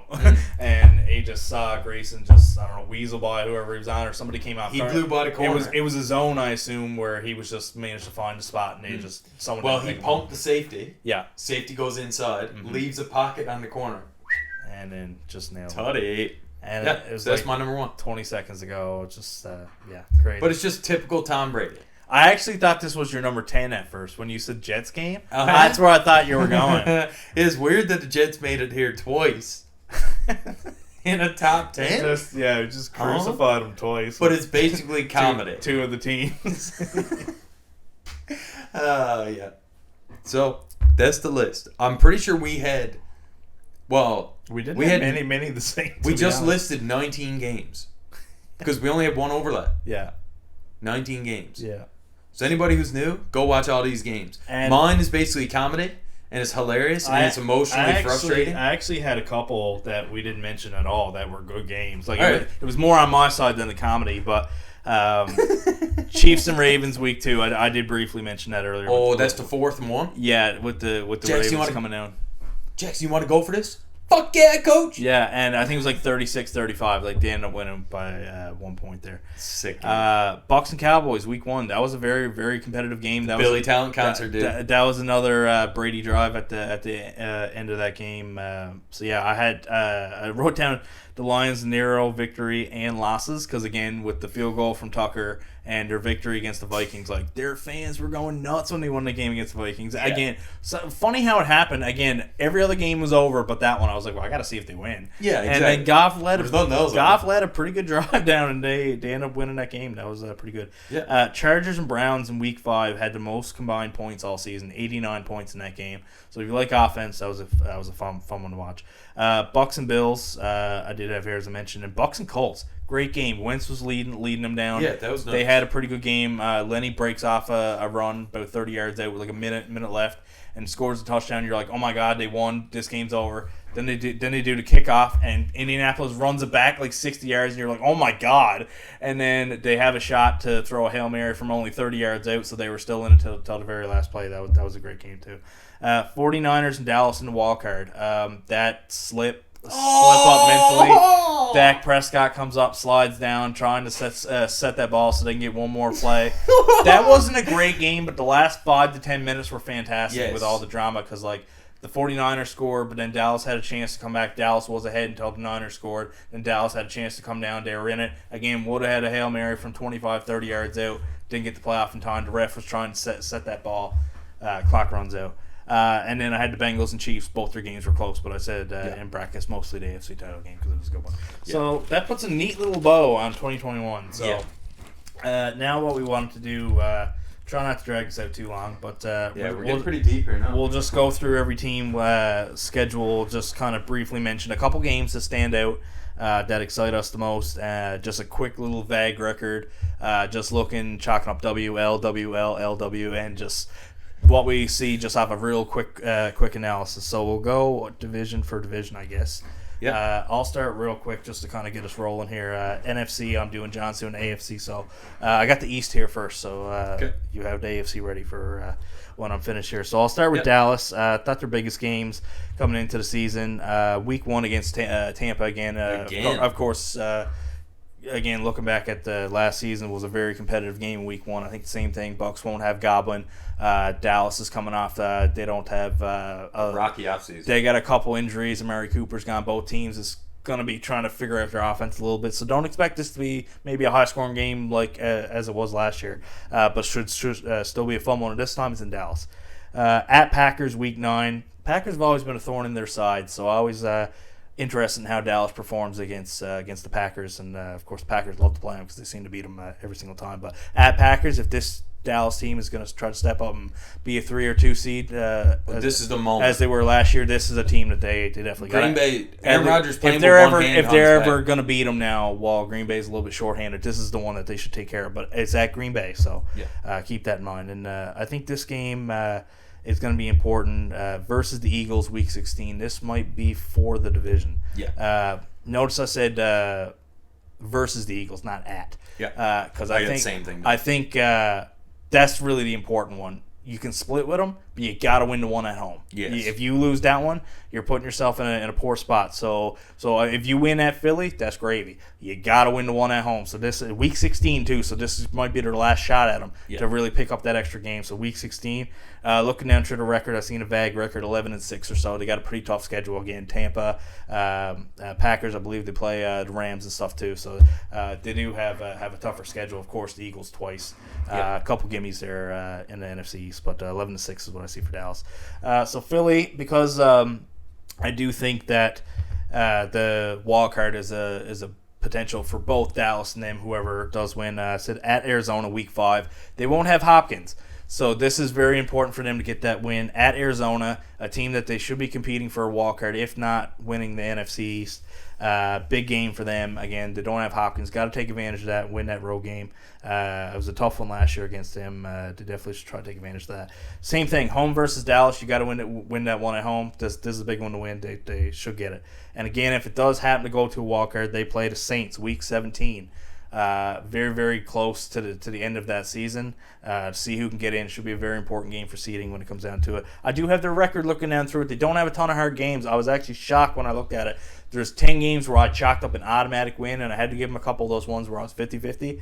12-5. Had it better than 11-6 on Dallas. I had Dallas as the winner of the NFC East in our way too early guesses about 2 or 3 months ago. I got that flipped now. So I think Philly will win the NFC East, just looking at their schedule now. So looking at a couple of the weaker teams, Washington week 6 at Chicago Thursday night. It's a road game on Thursday night. It's probably one of their tougher games on the schedule that's just coming up. I mean, it's really not a whole lot to choose from there. Coach comes in. All right, Wentz. So we've got the biggest game of our season coming up here. All right, Coach, who we playing? Chicago, okay? This has been the only game I'll see. It's Fields and nobody else. They've got nobody. Oh, I just figured on the road Thursday night, anyways.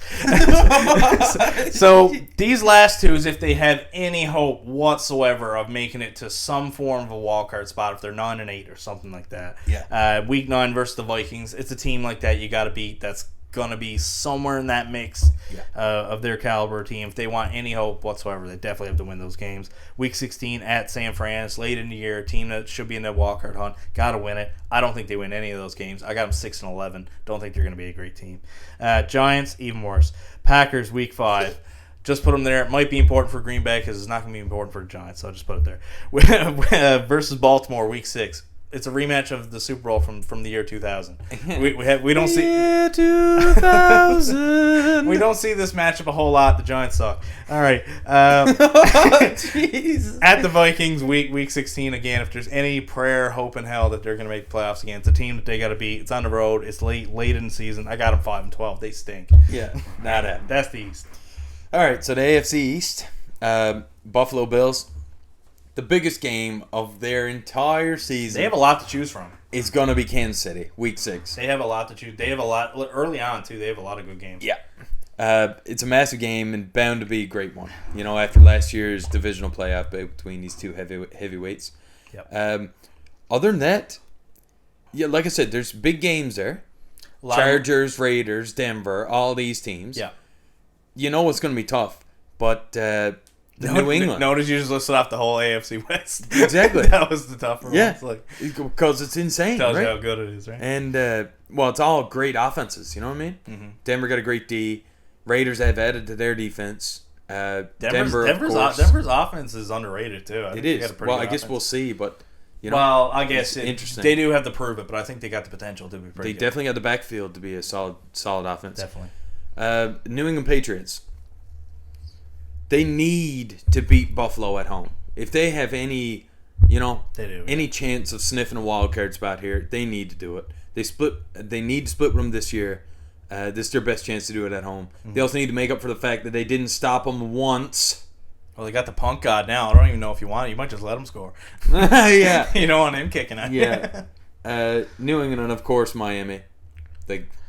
I know they got the weapons and shit now, but they're going to be the two teams battling for second in that. I was going to say division. that when you said Buffalo, that it's almost like keep an eye on Miami first. Yeah. I think, and then we'll get Buffalo. Yeah, I just feel like the Buffalo, there's more meaning behind it because they got stomped in the playoff. I think New England starts with Miami too. Like they started with them last year too, week 1. So you really want to establish. They got them in week 16 as well. I think Miami or week 17. They've had that in recent years where they play them the first or second game and then like the very last, like they bookend the season with it. Yeah. Let's go on to Miami here versus Pittsburgh, week 7. To make a run at the wildcard spot, the Dolphins, they're gonna have to beat teams like the Steelers. You're higher on the Steelers than I am, I think. Those middling teams. I don't think the Steelers will be near a wildcard. Man, I think they're gonna be I as had fine as they were last year. Prior, and then now. Now they got Watson's suspended. Yeah, that's 2 wins right there for Steelers. I can't see the Browns I don't know. I just can't pencil in wins for them with a rookie quarterback. But goddamn, their defense. I know is great, Roethlisberger was smart. He's obviously experienced. Yeah. But he had no arm strength, and he couldn't get the ball to. Think about the playmakers they got on that team. Najee's still. Najee, George Pickens, Chase Claypool, Yeah. Deontay Johnson. They're loaded. They do have a solid team. They got solid offense, and if you want a rookie quarterback to come in anywhere, it's somewhere you got weapons all over the field, and they had that. And they got a good offensive line. May have talked me into them going 9-8 or something. And that's if where they're there, they're definitely in the hunt. Right, that's what I'm saying. Yeah. So Miami needs to be able to beat teams like that. Yeah. And if they do beat them, then the Steelers end up as 8 and 9 I or still 7 think and 10. If you made a power ranking, I think I would put Miami a few spots ahead. Yeah, me too. Right now. I would too. Yeah. Like I would have maybe Miami in a Walker spot right now. Yeah. And Pittsburgh. I actually think now that you said that, they're actually very similar, as in we have everything else. Yes. We just need to shore up the quarterback, and then we're kind of good. Yeah. Well, the Steelers' defense is always going to be great. Yeah. Mike Tomlin coaching. Yeah. If they can't do it here in Week 7, it's going to be very telling for them how their season's going to go. Basically. Yeah. I'm expecting them to win, but they have to prove it. Tua has to do the job and get it done. Yeah. Week 4 against Cincinnati. This game's going to be fun to watch. There's wide receivers out the yin yang. Jamar Chase, Tyreek Hill, Tyler Boyd, Jalen Waddle, T. Higgins, Cedric Wilson.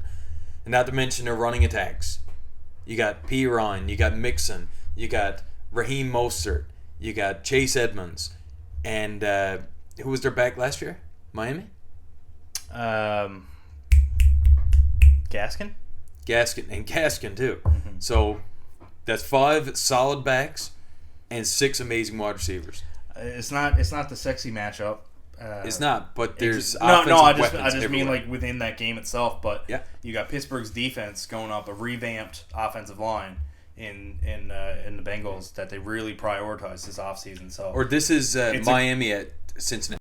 Oh, yeah, right, yeah. Okay, yeah, I was thinking Tyreek Hill, Waddle. Well, it's still a good defense, right? Yeah. It was it's a good early season test against a good defense. Yep. So I'm just excited for that game. Yeah. And Miami, they need to get teams like that. They need to beat somebody who's going to be in the top 4. That's a very, try to think. Well, Baltimore, I guess it depends how they go, but like Cincinnati could probably be a wildcard team. I think they're potentially definitely in it if they don't win the North. So yeah.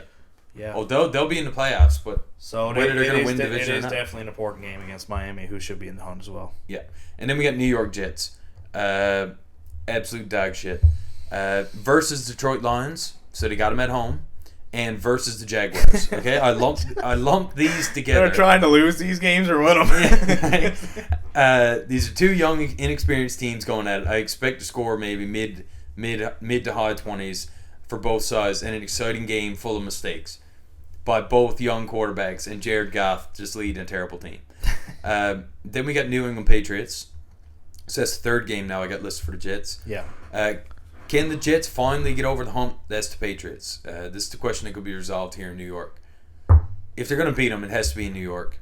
I don't suspect them to beat them, but I feel like the coach is going to come in preaching this message. We have to beat this fucking team because they've just been stomping us forever. Yeah. This is a big game for them. Like they've had a couple close ones going back to the Cam Newton season, but last year was gross. Last year was absolutely gross. Yeah. Like the 50-point game. Yeah. Classic. So that's it for the AFC East here. All right, so we'll move on to the NFC North here. We'll start with the Packers. So I got the Vikings week 1 because it's at Minnesota, and I feel they lost there last year. I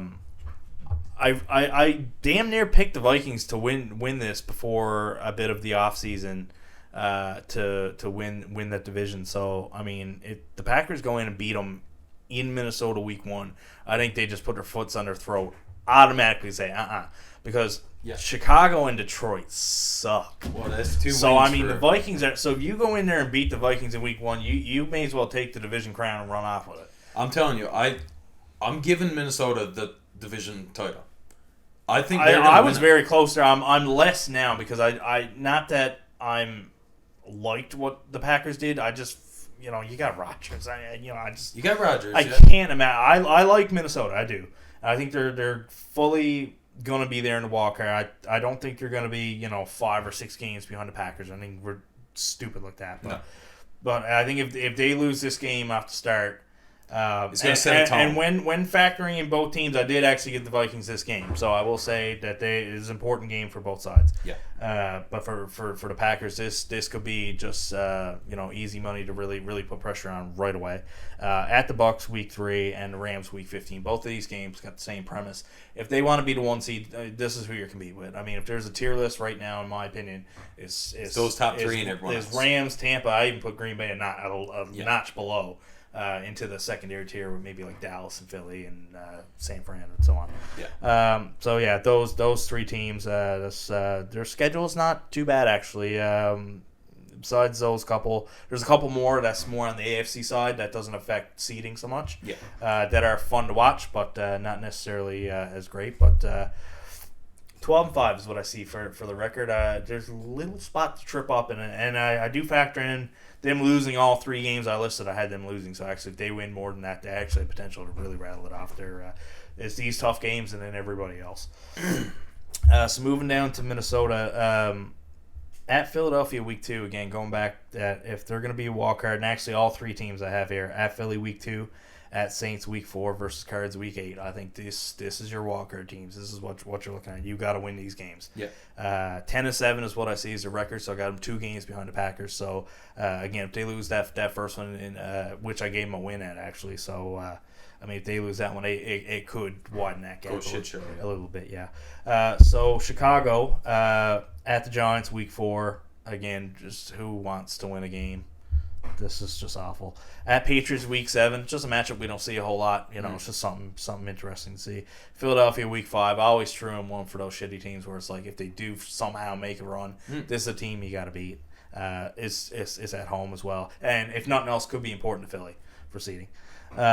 Detroit, same thing. At Vikings week 3, you want any blue shot in hell of making any kind of run, that's your spot to do it. Versus the Bills week 12 on a Thursday night, just because it might be hard for the travel on a Thursday night for Buffalo, might be a more important game to them.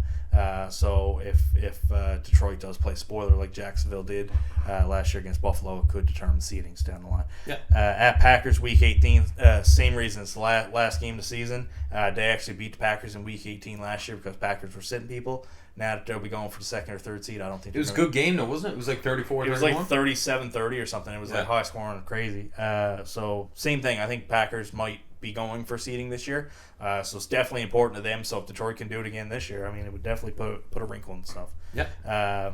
I didn't mention Chicago's record. 5-12 is what I had for them, and for the Lions 4-13. I really can't give them a little better. Just games where they were playing against like Atlanta or the Giants, I would give them most times. I was just being generous. I think it could be worse. Yeah.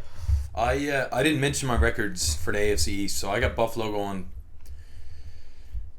12-5 just because of their tough schedule there. Yeah. The Patriots 10-7. 10-7. I think their ceiling is 11-6. I think their ceiling might be 10-7. Yeah. Yeah, I'm pretty down on them. I got hope in Bill.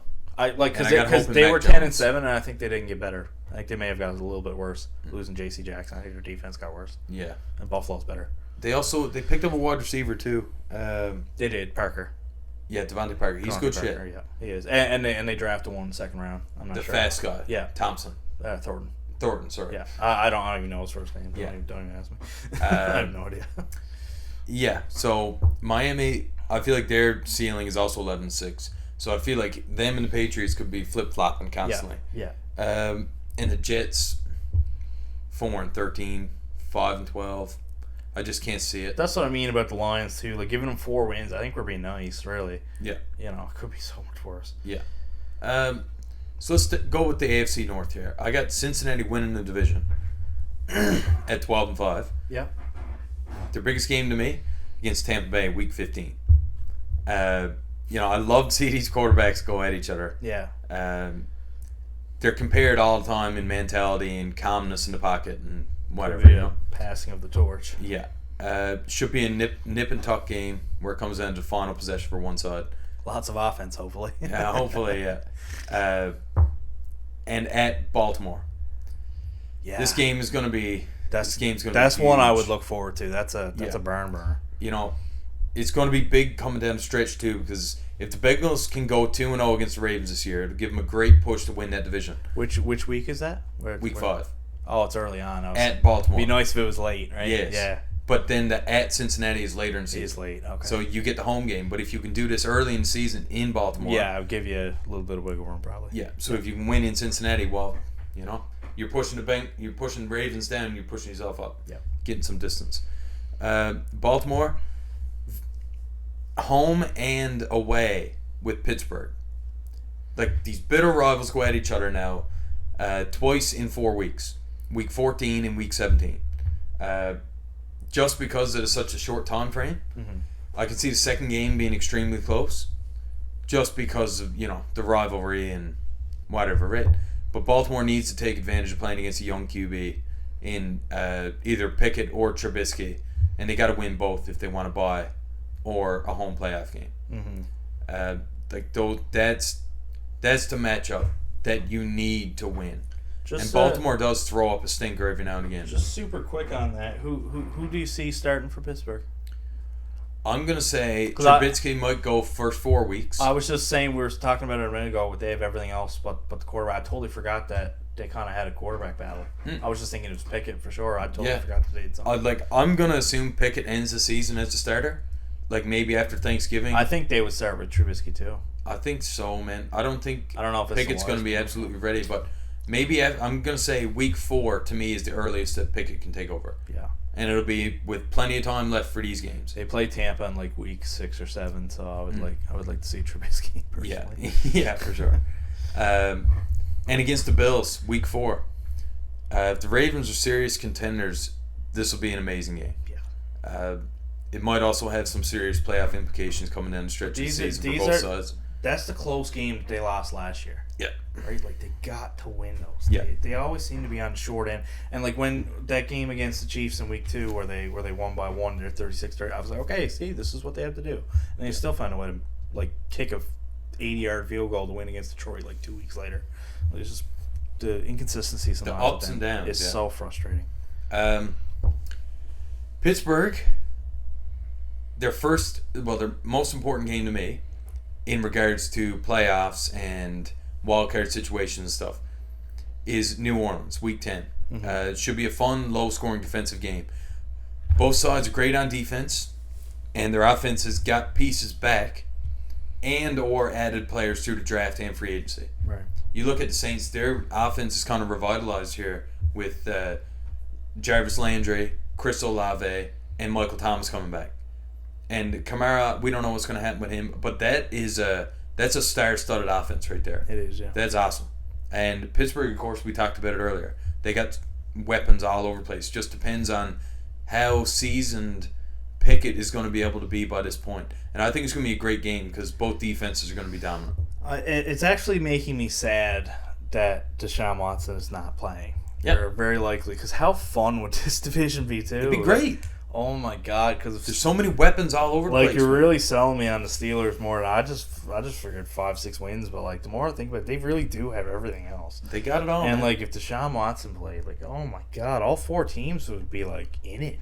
Yeah, well, it would be You'd have to think. It would be the AFC West of the NFC, right? A lot of great defenses, a lot of weapons everywhere. They're both in the AFC. Oh, true that. Yeah, it's just 8 solid teams right there. Jesus, that's crazy. Yeah. And, well, the other important games for me is just Cleveland. Depending on whether Deshaun Watson plays. If he plays, I feel like it's not going to be an issue. No. I feel like Cleveland will take those games. That one's definitely on the fence. But if they're not there, if Deshaun Watson isn't there, and they're playing Josh Rosen or Jacoby Brissett, I think Pittsburgh walks away with these games. They should. Winning by 10. They should, yeah. You know? Yeah. I don't think Cleveland's defense is strong enough to kind of handle all those weapons.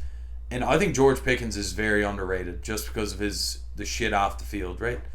I think he's a great wide receiver and very dominant physically. Yeah, he was, again, we touted this around the draft too, how well Pittsburgh drafts receivers. They just have a tendency to take these guys late too, like Antonio Brown. They were taking a chance on him. They knew he was a nutcase. Yeah. And they held him in check for, 6, 7 years. 7 years, yeah. And so I mean, I guess we'll see. They do have a very, very good track record, and he doesn't. Again, like we said with Watson and Green, he doesn't have to be a superstar. No. He's not going to be dependent to be that number one guy. Well, he's your third stringer. Yeah, I mean, if he contributes, they'd be stoked with 40 catches, 30, 40 catches, and just 500, 600, 700 yards. A couple touchdowns here, key plays. Yeah. Well, it's both matchups for Cleveland Browns, like I said. If they want to make push for the playoff spot, they have to win those games. Now we'll get to the Cleveland Browns. All these games are hinging on Deshaun Watson's status, obviously. Yeah, 100%. Whether he's there or not, the New England Patriots game at home is going to be absolutely huge for them. Yeah. The Patriots stomped them last year, even though Baker was there for that game. They went up 7-0, and then this final score was 45-7. Yeah, it was. They gave up 45. It was just absolutely terrible for them. And I got them against the Miami Dolphins. This could be the game for the Browns that could potentially win without Watson. That's I look at that the other way too. Like Miami can't lose that game. They can't. They can't. But I feel like the Browns could win it without Watson. 100%. Just running the ball with Brissett. Because I just don't think Miami's going to be consistent. Because I think Cleveland could be like rally around the situation. Yes. And could play especially the running game against some of these teams. Like they're not going to go 1-16 or something. No, like they've been building talent for a while. As much as like the quarterback now kind of threw it for a loop. Like without Watson, I'm going to give them 6 wins.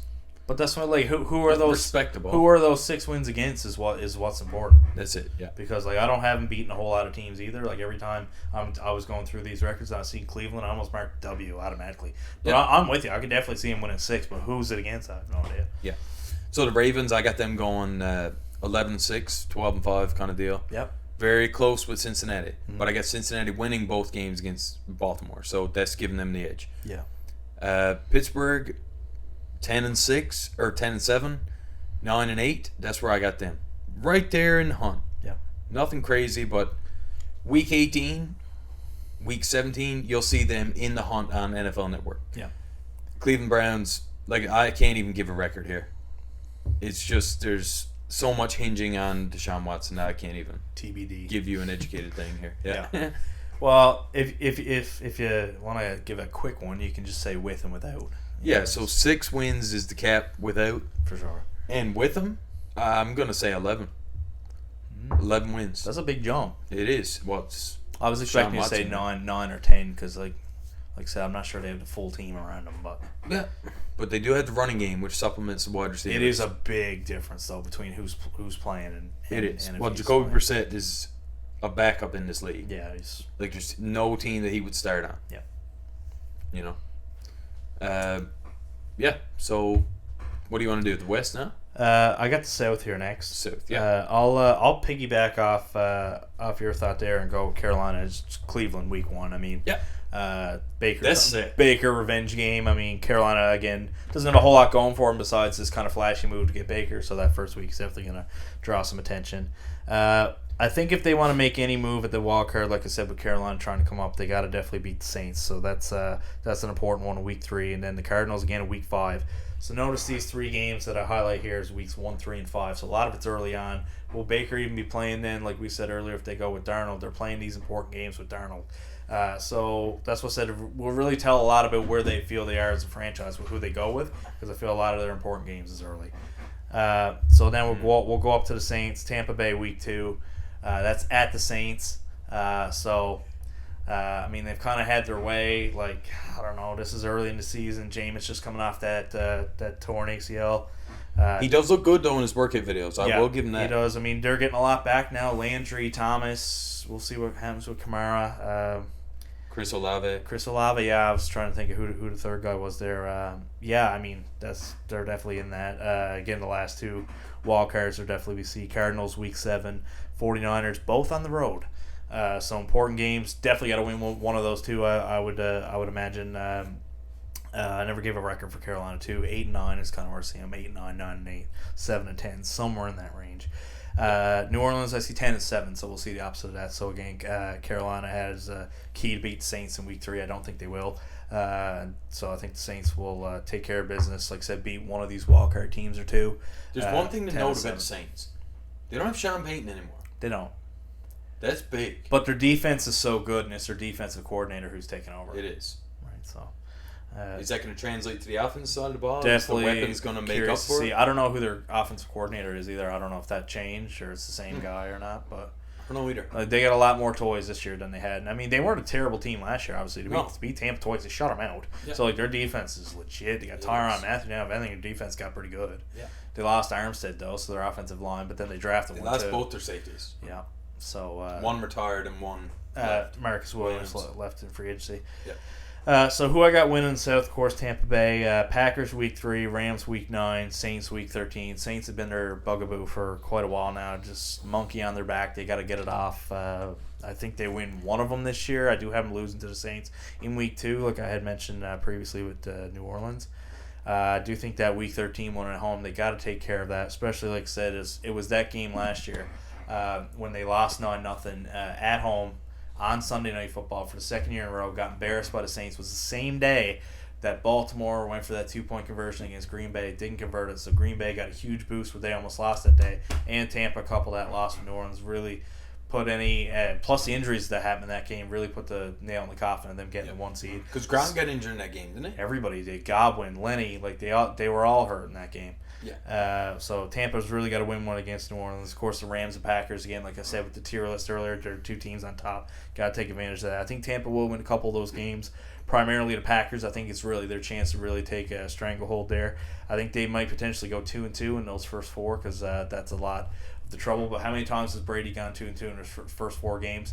He said it a million times. So that rattles off 8 wins. You got to break up the season in quarters, right when it was 16, and you go 4 games. You by that middle portion, those last 2 quarters, you really want to be hitting on all cylinders. If you're going to lose a couple early in the season, those first 4, I think they get through that 2-2. I think they really start to hit their stride around midseason. 12-5, I see. It won't be juggernaut as last year. I still think that's good enough to compete for the 1 seed. Yeah.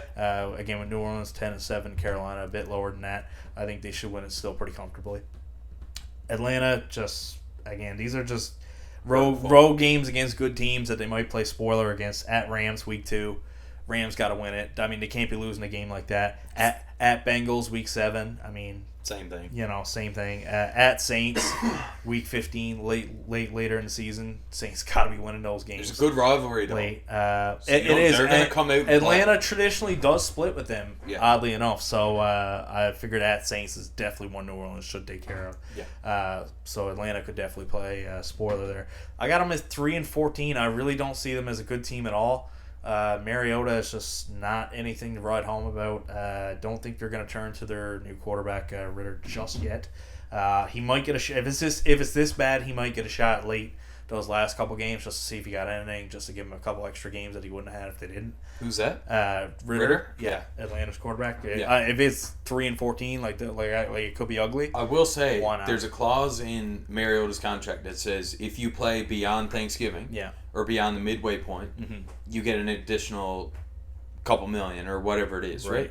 So I think that gives Atlanta more incentive to put Ritter in. He had that weird thing too, where if he was on the roster for 5 days into the next season or something, he gets the second year, right? Yeah. So I guess they might try Ritter out those last couple games, and then if they think he's got something, they might turn to him next year and just let Mariota walk down in the offseason. Yeah. So that'll be the South. Not a whole lot going on there. Tampa, New Orleans, like I said, those couple key games. New Orleans have won them, and it's been that kind of still 2 to 3 game gap. So, I mean, if Tampa does take care of business, they could run away with this one. But I do respect New Orleans enough to go 10-7. Carolina, Atlanta, I don't see a whole lot going on. Carolina might make a run, like I said, in the hunt, up in the corner in the last couple of weeks, but I don't see any more than that. Yeah. All right, we'll start with Tennessee. Right now, losing A.J. Brown and replacing him with Trey Burks, not sure that's going to translate. I got them as either 9-8 or 10-7. Yeah. They're going to be in the hunt. But, it's not going to be a great season for Tennessee after getting the 1 seed last year. With A.J. Brown gone and replacing him with a rookie, it's going to be more smash mouth football than you've ever seen.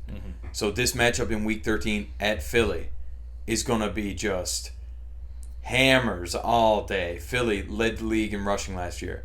Tennessee would have been right there with them if Derrick Henry didn't get injured. Mm-hmm. So this is just going to be smash mouth football, defensive game. It should be a fun one to watch. And of course against Indy, at Indy, week 4. Now the Colts have Matt Ryan. This team's going to be a little different than recent years. I'm very intrigued to see what kind of team they have. Same, man. If the Titans if they want continued success in getting into the playoffs, they're going to need to get this one in Indy. Now we'll move to Indy. I got them, man, 11-6. 11-6 winning their division. Yeah. Against Denver in week 5. The battle of the new QBs. Russell Wilson in Denver, Matt Ryan in Indy. So early in the season that both are going to have growing pains, I think. It's crazy to think, like, that matchup, too, was, like, Peyton Manning going back to the Colts. Yeah. And, like, so that was a good rivalry. Like, they played a playoff game. Yeah. Where the Colts knocked out Peyton and Denver, and just now look to see how far those two teams have come since the Peyton Manning days for both sides. Yeah. And, a couple quarterbacks here and there for both sides. Denver really hasn't had one since Peyton. Indianapolis has been really flip-flopping a whole bunch of different guys. Rivers, Wentz. They're really throwing shit at the wall right now and seeing what sticks. they really don't have a game plan. They're just trying veteran after veteran to try to see what sticks to the table, and so far it's just splat. It's all like Hershey so far. But I think Matt Ryan. I don't know if he's going to get back to the MVP Matt Ryan, but I mean he's very of the 3. I have most confidence in him. Yeah, for sure. So against Denver week 5, we got Dallas Cowboys week 13. They're not on my list very often here, but they're not much of a threat for Super Bowl this year, but remain a viable team similar to the Colts. Their wide receiver rooms are actually very similar in skill and youth. Yeah. But Indy has the edge in rushing attack, so I think it'll be a great game to watch. I think Indy will come out on top.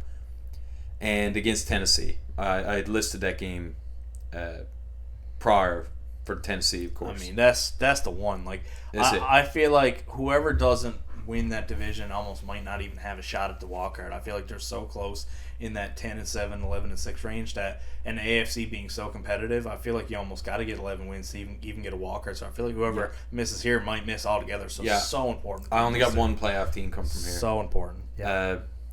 Well, Indy, like I said, they're going to win it, I think, 11-6. Go on to Jacksonville here. I got them 7-10. 7-10, 6-11. Yeah. Nothing crazy, but I think the Chargers game week 3 at Chargers is going to be good. Battle of the young up-and-coming quarterbacks, Lawrence and Herbert. It's a low-key fun game. With a revitalized wide receiver room, Jacksonville's a pesky team for me and could be playing spoiler for the whole season. Against the Raiders week 9, the Raiders are prone to giving up a stinker mid-season, and I'm looking for this game to be the one. Other than that, there's not much to talk about here for Jacksonville. They won't be in the playoff hunt, I don't think. There's a lot of people I see talking heads on TV.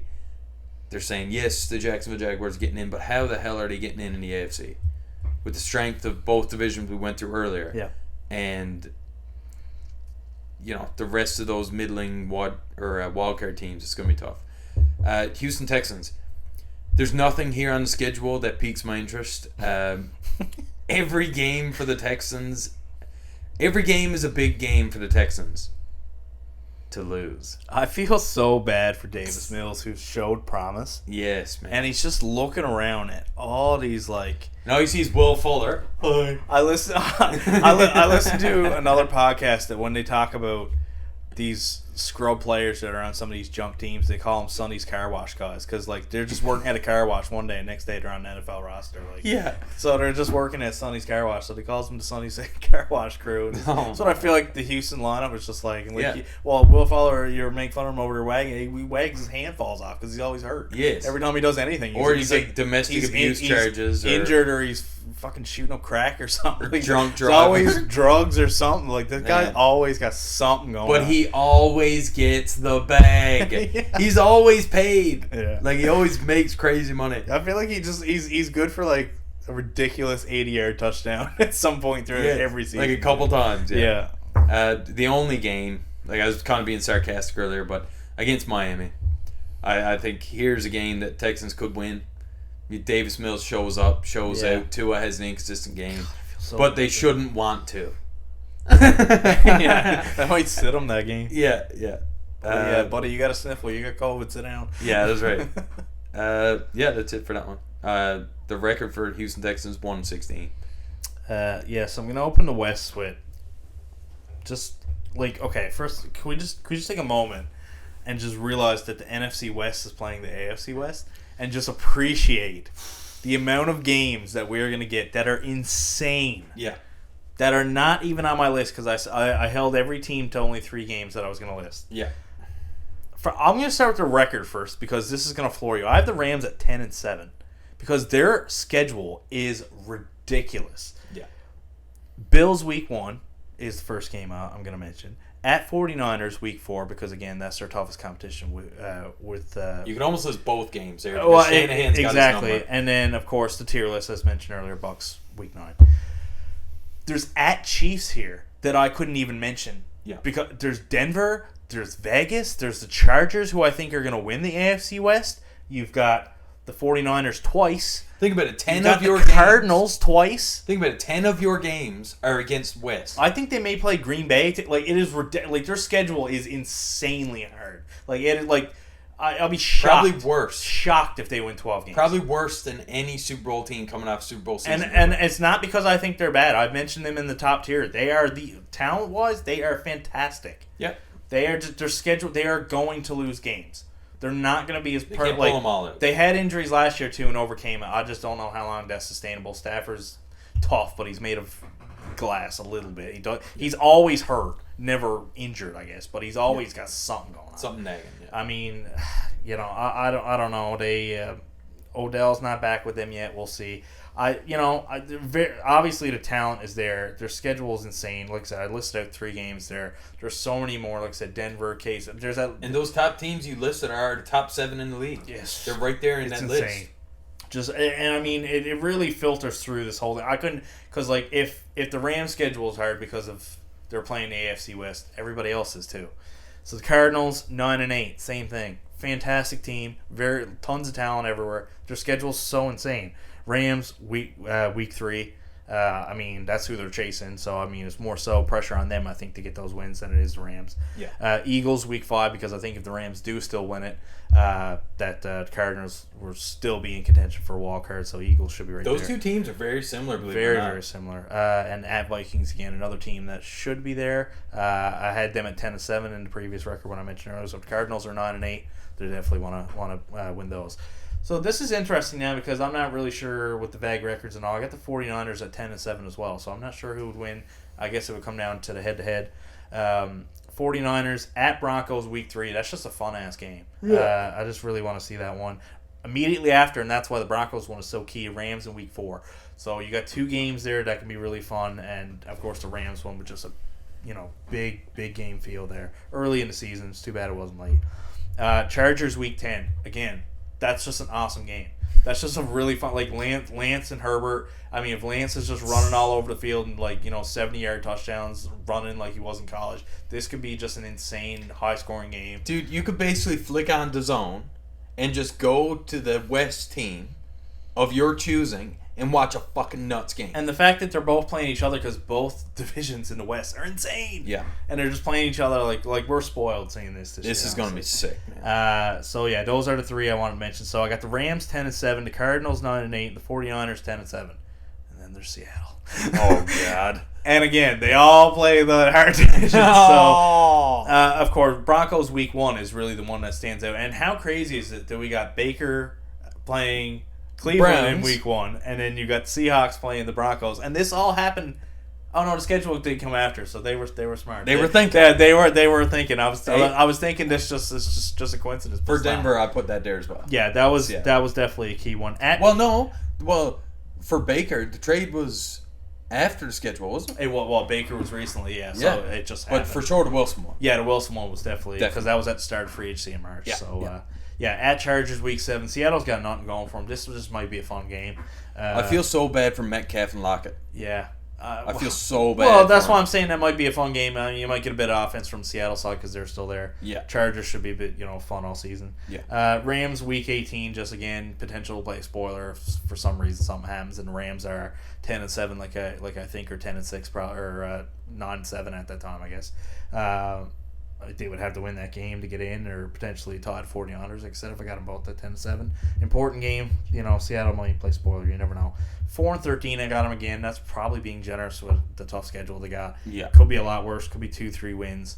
Drew Lock. We'll see. I just respect those guys so much, Metcalf and Lockett. Yeah. Is Carson still kicking around there too? Yeah. Like they've got some. He had some serious head trauma last year. They did. He couldn't play for so we'll see. Pete Carroll, their system, they've been a good team for so long. We will. So it's tough to just look at them as a really, really bad team right now. But unfortunately, it's what it is. Yeah. So with the AFC West, we'll start with Kansas City. Each other. All right, let's move on. Yeah. Fuck. 10-7. Yeah. You know what I mean? Yeah. It's the same thing. It's the same damn thing. This is their schedule prior to their bye, okay? Cardinals, Chargers, Indy, Tampa, Raiders, Buffalo, San Fran. That's their first 7 games. Imagine 0-7. Oh my god! Well, I'm thinking 3-4 or 4-3. Well, they were 2-5 last year, and they made it to the AFC Championship. Crazy. They were, or was it 2-4, 3? Anyways, they were bad to start the season. Yeah, and Mahomes was throwing picks all over the place. Absolutely. And just playing like junk. Sure, he was good for a pick or two a week. Yeah. Terrible. And so the first game I list, Tampa, week 4. Yeah. It's an extremely tough stretch. Like I said, all these games are extremely important. But I'm a Brady fan, and I want to see him beat Kansas City. Absolutely. I got the Bengals, week 13. This game should be fireworks after the Bengals went 2-0 against them last year. It's a big get-back game for Mahomes. Of course, he's going to want to beat them. Denver, week 17. Like I said, it got playoff implications all over it. It could be for the division lead or it could be for wildcard seeding. Like I said, 10-7. And move on to Denver. I also got them 10-7. I think there's going to be growing pains. And 100%. I think they will hit their stride. Yeah. And I think starting with Seattle is big. So I got that one listed, same as you. That's true. Yeah. Because that's definitely one of the easier ones out of everything they're going to see. Well, like I said, this is a homecoming game for Russell Wilson. It's not a big game by any means, but emotions and swirling storylines are going to be. Can you imagine if you're Wilson, you got 6 games against those other 3 teams in the West, and then you got you leave to fucking get clear of that shit. And then you go over there and you got those 6, and then you got the Rams still. You got the 49ers still. That's who you left. And then the Cardinals. Look at those 9 games. Oh. And I don't even know the rest of their schedule. That's just the ones I know. Yeah. That's insane. That's crazy. Yeah, and then I got the Rams. So there are other great games in the Broncos schedule, but I chose this one because Rams are defending champs. Yeah. What better way to prove that you're the new team on the block and you can prove to get to promised land than beating the champs in week 18. Well, week 16. That's one of if there's 9 tough games that we just listed and you got them 10-7, they're going to be winning these tough games for sure. So it'd be a big one to get. That's one of the tougher ones too. This one's going to be absolutely huge. Yeah. So that's everybody, right? No, we got the Raiders. Oh, we got Raiders. Sorry. We got Raiders and Chargers left. Oh, geez. So I missed 2 of them. we got the Raiders. My I got the Chargers week 13. It's going to be fireworks. 2 juggernaut offenses going at it. And a rematch of that great game to close it. Yes. Tennessee Titans, at Tennessee. It's going to be a great game. Rushing style versus passing style. Classic battle styles, of course.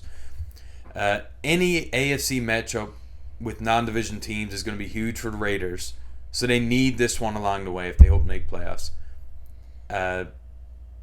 9-8. I want to say better. I'm so high on them. On me too. And then I didn't realize that their schedule was against the West. It's so crazy. It just doesn't NFC make any West. sense, man. It's so fucked. Yeah. And then we got the Chargers. And the only game I have listed here for them is against Kansas City. At Kansas City, week 2. It's a monster matchup in Arrowhead. The Chiefs have had their hands full with the Chargers in the last 2 matchups. Without Tyreek Hill and this game being so early in the schedule, it's a great opportunity for the Chargers to take them down. Yeah. And of course, you can list as many games as you want. The NFC West matchups or the AFC matchups, the divisional matchups, of course.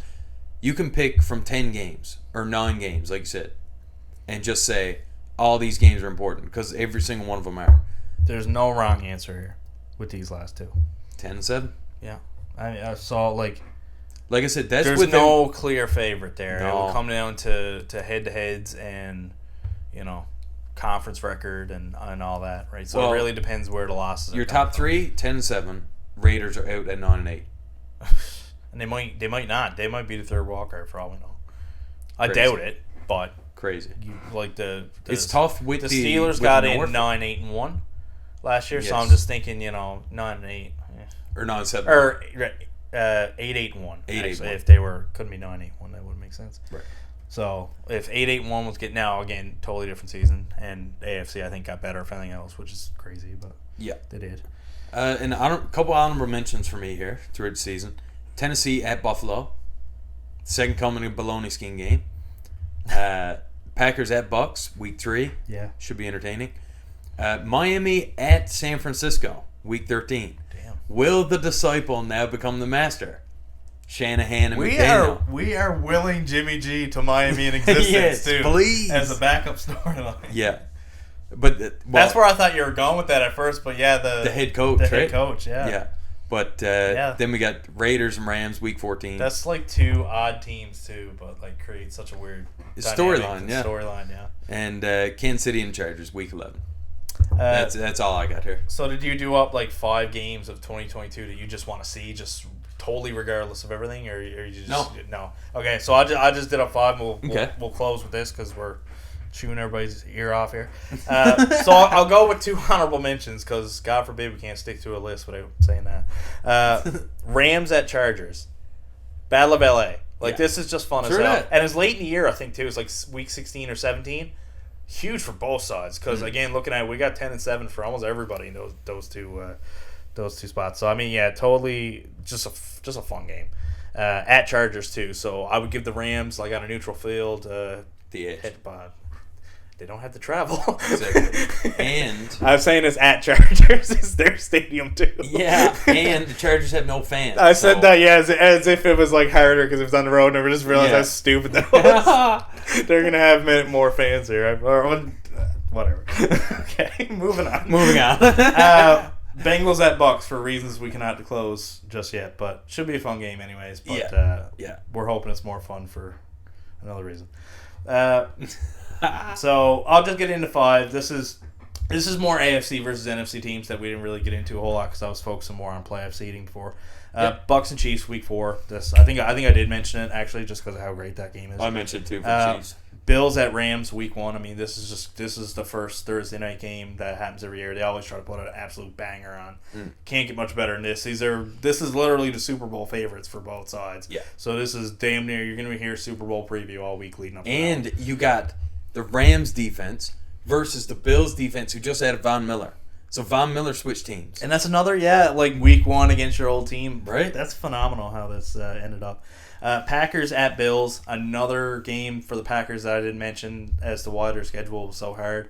At Buffalo, week 8, middle of the season, so definitely room to lose that one and rebound. And for the Bills, again, if you're that top team in AFC, it's not one you can lose there, but it is again against the NFC team. Rams at Chiefs, again, I listed everybody in the Rams against teams that they're going to need to be higher in the NFC, and how can you ignore this game without mentioning it at some point? Yeah. Rams at Chiefs. I mean, they played a game a few years back. I think it was 50-40 something. They had a phenomenal Monday night game that went crazy high scoring. Week 12 too. That's right in the crux of the season when you really want to get good. Yeah. I left a little fun storyline for week 15. That's my 5th one. Patriots at Raiders. So Josh McDaniels coming back against Bill Belichick. At the Raiders, again, I think both of these teams are going to be in that, 9-8, 10-7 range. So it might be a little bit bigger, where it's late in the season. Could really try to bolt one of those teams up a little bit higher to try to shimmy into that, they're in the hunt range. Yeah. So I do think the first time around, Josh McDaniels went to Denver with a way worse team, came into New England and just beat shit out of them. So this is a fun one late in the season for two teams that should be jockeying for a wildcard spot. So those are the 5 that stand out to me with a couple of those extras. So top 7 that I'm just looking forward. That's kind of AFC versus NFC, just two powerhouse going at it. So wrapping up 2021 with the top 10 games, and that's the top games we're looking forward to for 2022. Yeah. So, I mean, this one went a little long. Hey, we haven't done it. We haven't done it for a while, and we're probably, we're still spacing these out a little bit. So if you want to listen to half and then come back and listen to another half next week, that's right. You could do that too. Yeah, that's right. Yeah, I just felt like just had to get a shit ton of stuff in on this one. Yeah, we had the schedule, we had some free agency signings and shit, and I think if nothing else, people can tell like we actually like football. I think we actually try to seem like we know what we're talking about a little bit. We can just jab on about this for 2.5 hours because we've been bottling this up for like a month. Yeah, God damn it.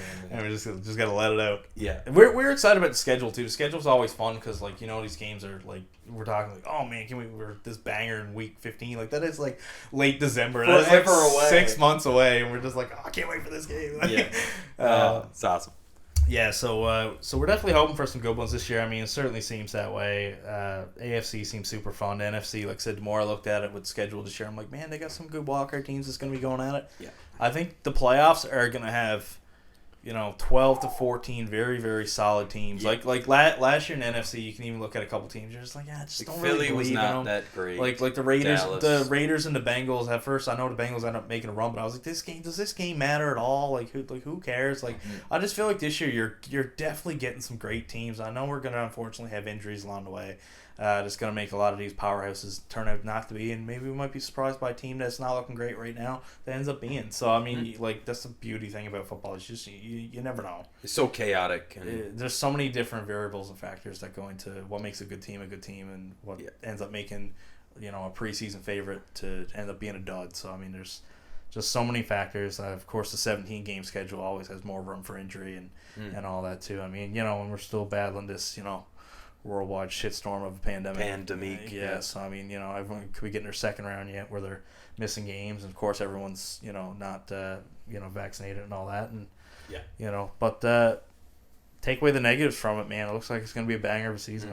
If you don't take anything else away from this podcast, just watch the NFC and AFC West teams play, because it's going to be fireworks every week. Yeah, like every week. I think I'm more happy too knowing that I'm not a fan of it, because I would just be shitting bricks every week when you're playing. Just great, it's another great team we're playing. I do hate some teams though. Well, yeah, so that's good. We hate watch so much. Like I mean the Chiefs, obviously, I'm so hard on them, and then they win so much, I just get frustrated. I'm just like, they're gonna win every time, and then and the Rams for me, same thing. It's nice to see like those teams too. Like we should see some variation of different teams now. Like I want to see Baltimore get better and rebound after a pretty crappy year. I want to see Herbert make the playoffs for the first time. I want to see Wilson in the AFC instead of the NFC. Like there's can Green Bay come back after all this stuff? Like Philly and Dallas is going to be a dogfight. It's just like there's so many storylines on both sides. Phenomenal. Yeah, it's And the fantasy year is going to be so different. Man. I mean, that's always fun. I mean, there's always new and upcoming athletes always getting in, and we don't know. We'll be starting some mock drafts and stuff soon. Like I already did one. I did one too. I did one just to kind of like dip my toe in the water. I did it while I was playing Xbox, right? Yeah. No, it's I'm not gonna say it's fun. I tried the 8-man one just because like you can get a whole lot of people. Yes. And nice. Because we were past couple of years we've been doing like 2 separate leagues. We've been doing one with 12 to 14 people, and then one with 8, where it's just like you just got a crazy stack team. And everybody's team stacked. It's just a bit of madness, right? All right, so we'll wrap it up here. We've been talking too long. Half you probably already left by now anyway. Or sleep. So we're happy to put you to sleep anyways, but hopefully we'll try not to keep gaps so long this time. We're getting in training camp now. I know there's still not a whole lot of stuff going on, but we're definitely getting into preseason now soon. There's some you're seeing those teams do those they're like organized scrimmages, I guess. Like they're not it's before they play in the preseason. They kind of fly one team in, whoever's the road team at the preseason game, have a couple practices with the team that week, and then they end up playing at the end of that weekend. Of course, we're down to 3 preseason games too, so it'll be here and gone before we know. Yeah, that's right.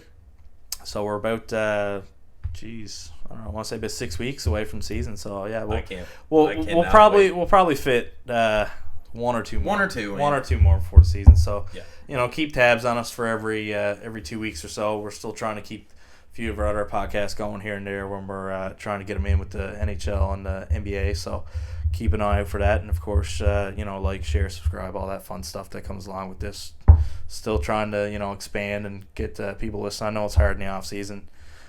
People aren't as invested. But when the season starts, we're excited. We started late last year, so it's our first full season of it too. So we're definitely looking forward to it. So thanks for all the support for the people who do like and share and subscribe and all that. And keep it coming. We'll catch you next time on NFL Roundup Podcast. Yep. Ciao for now. See ya.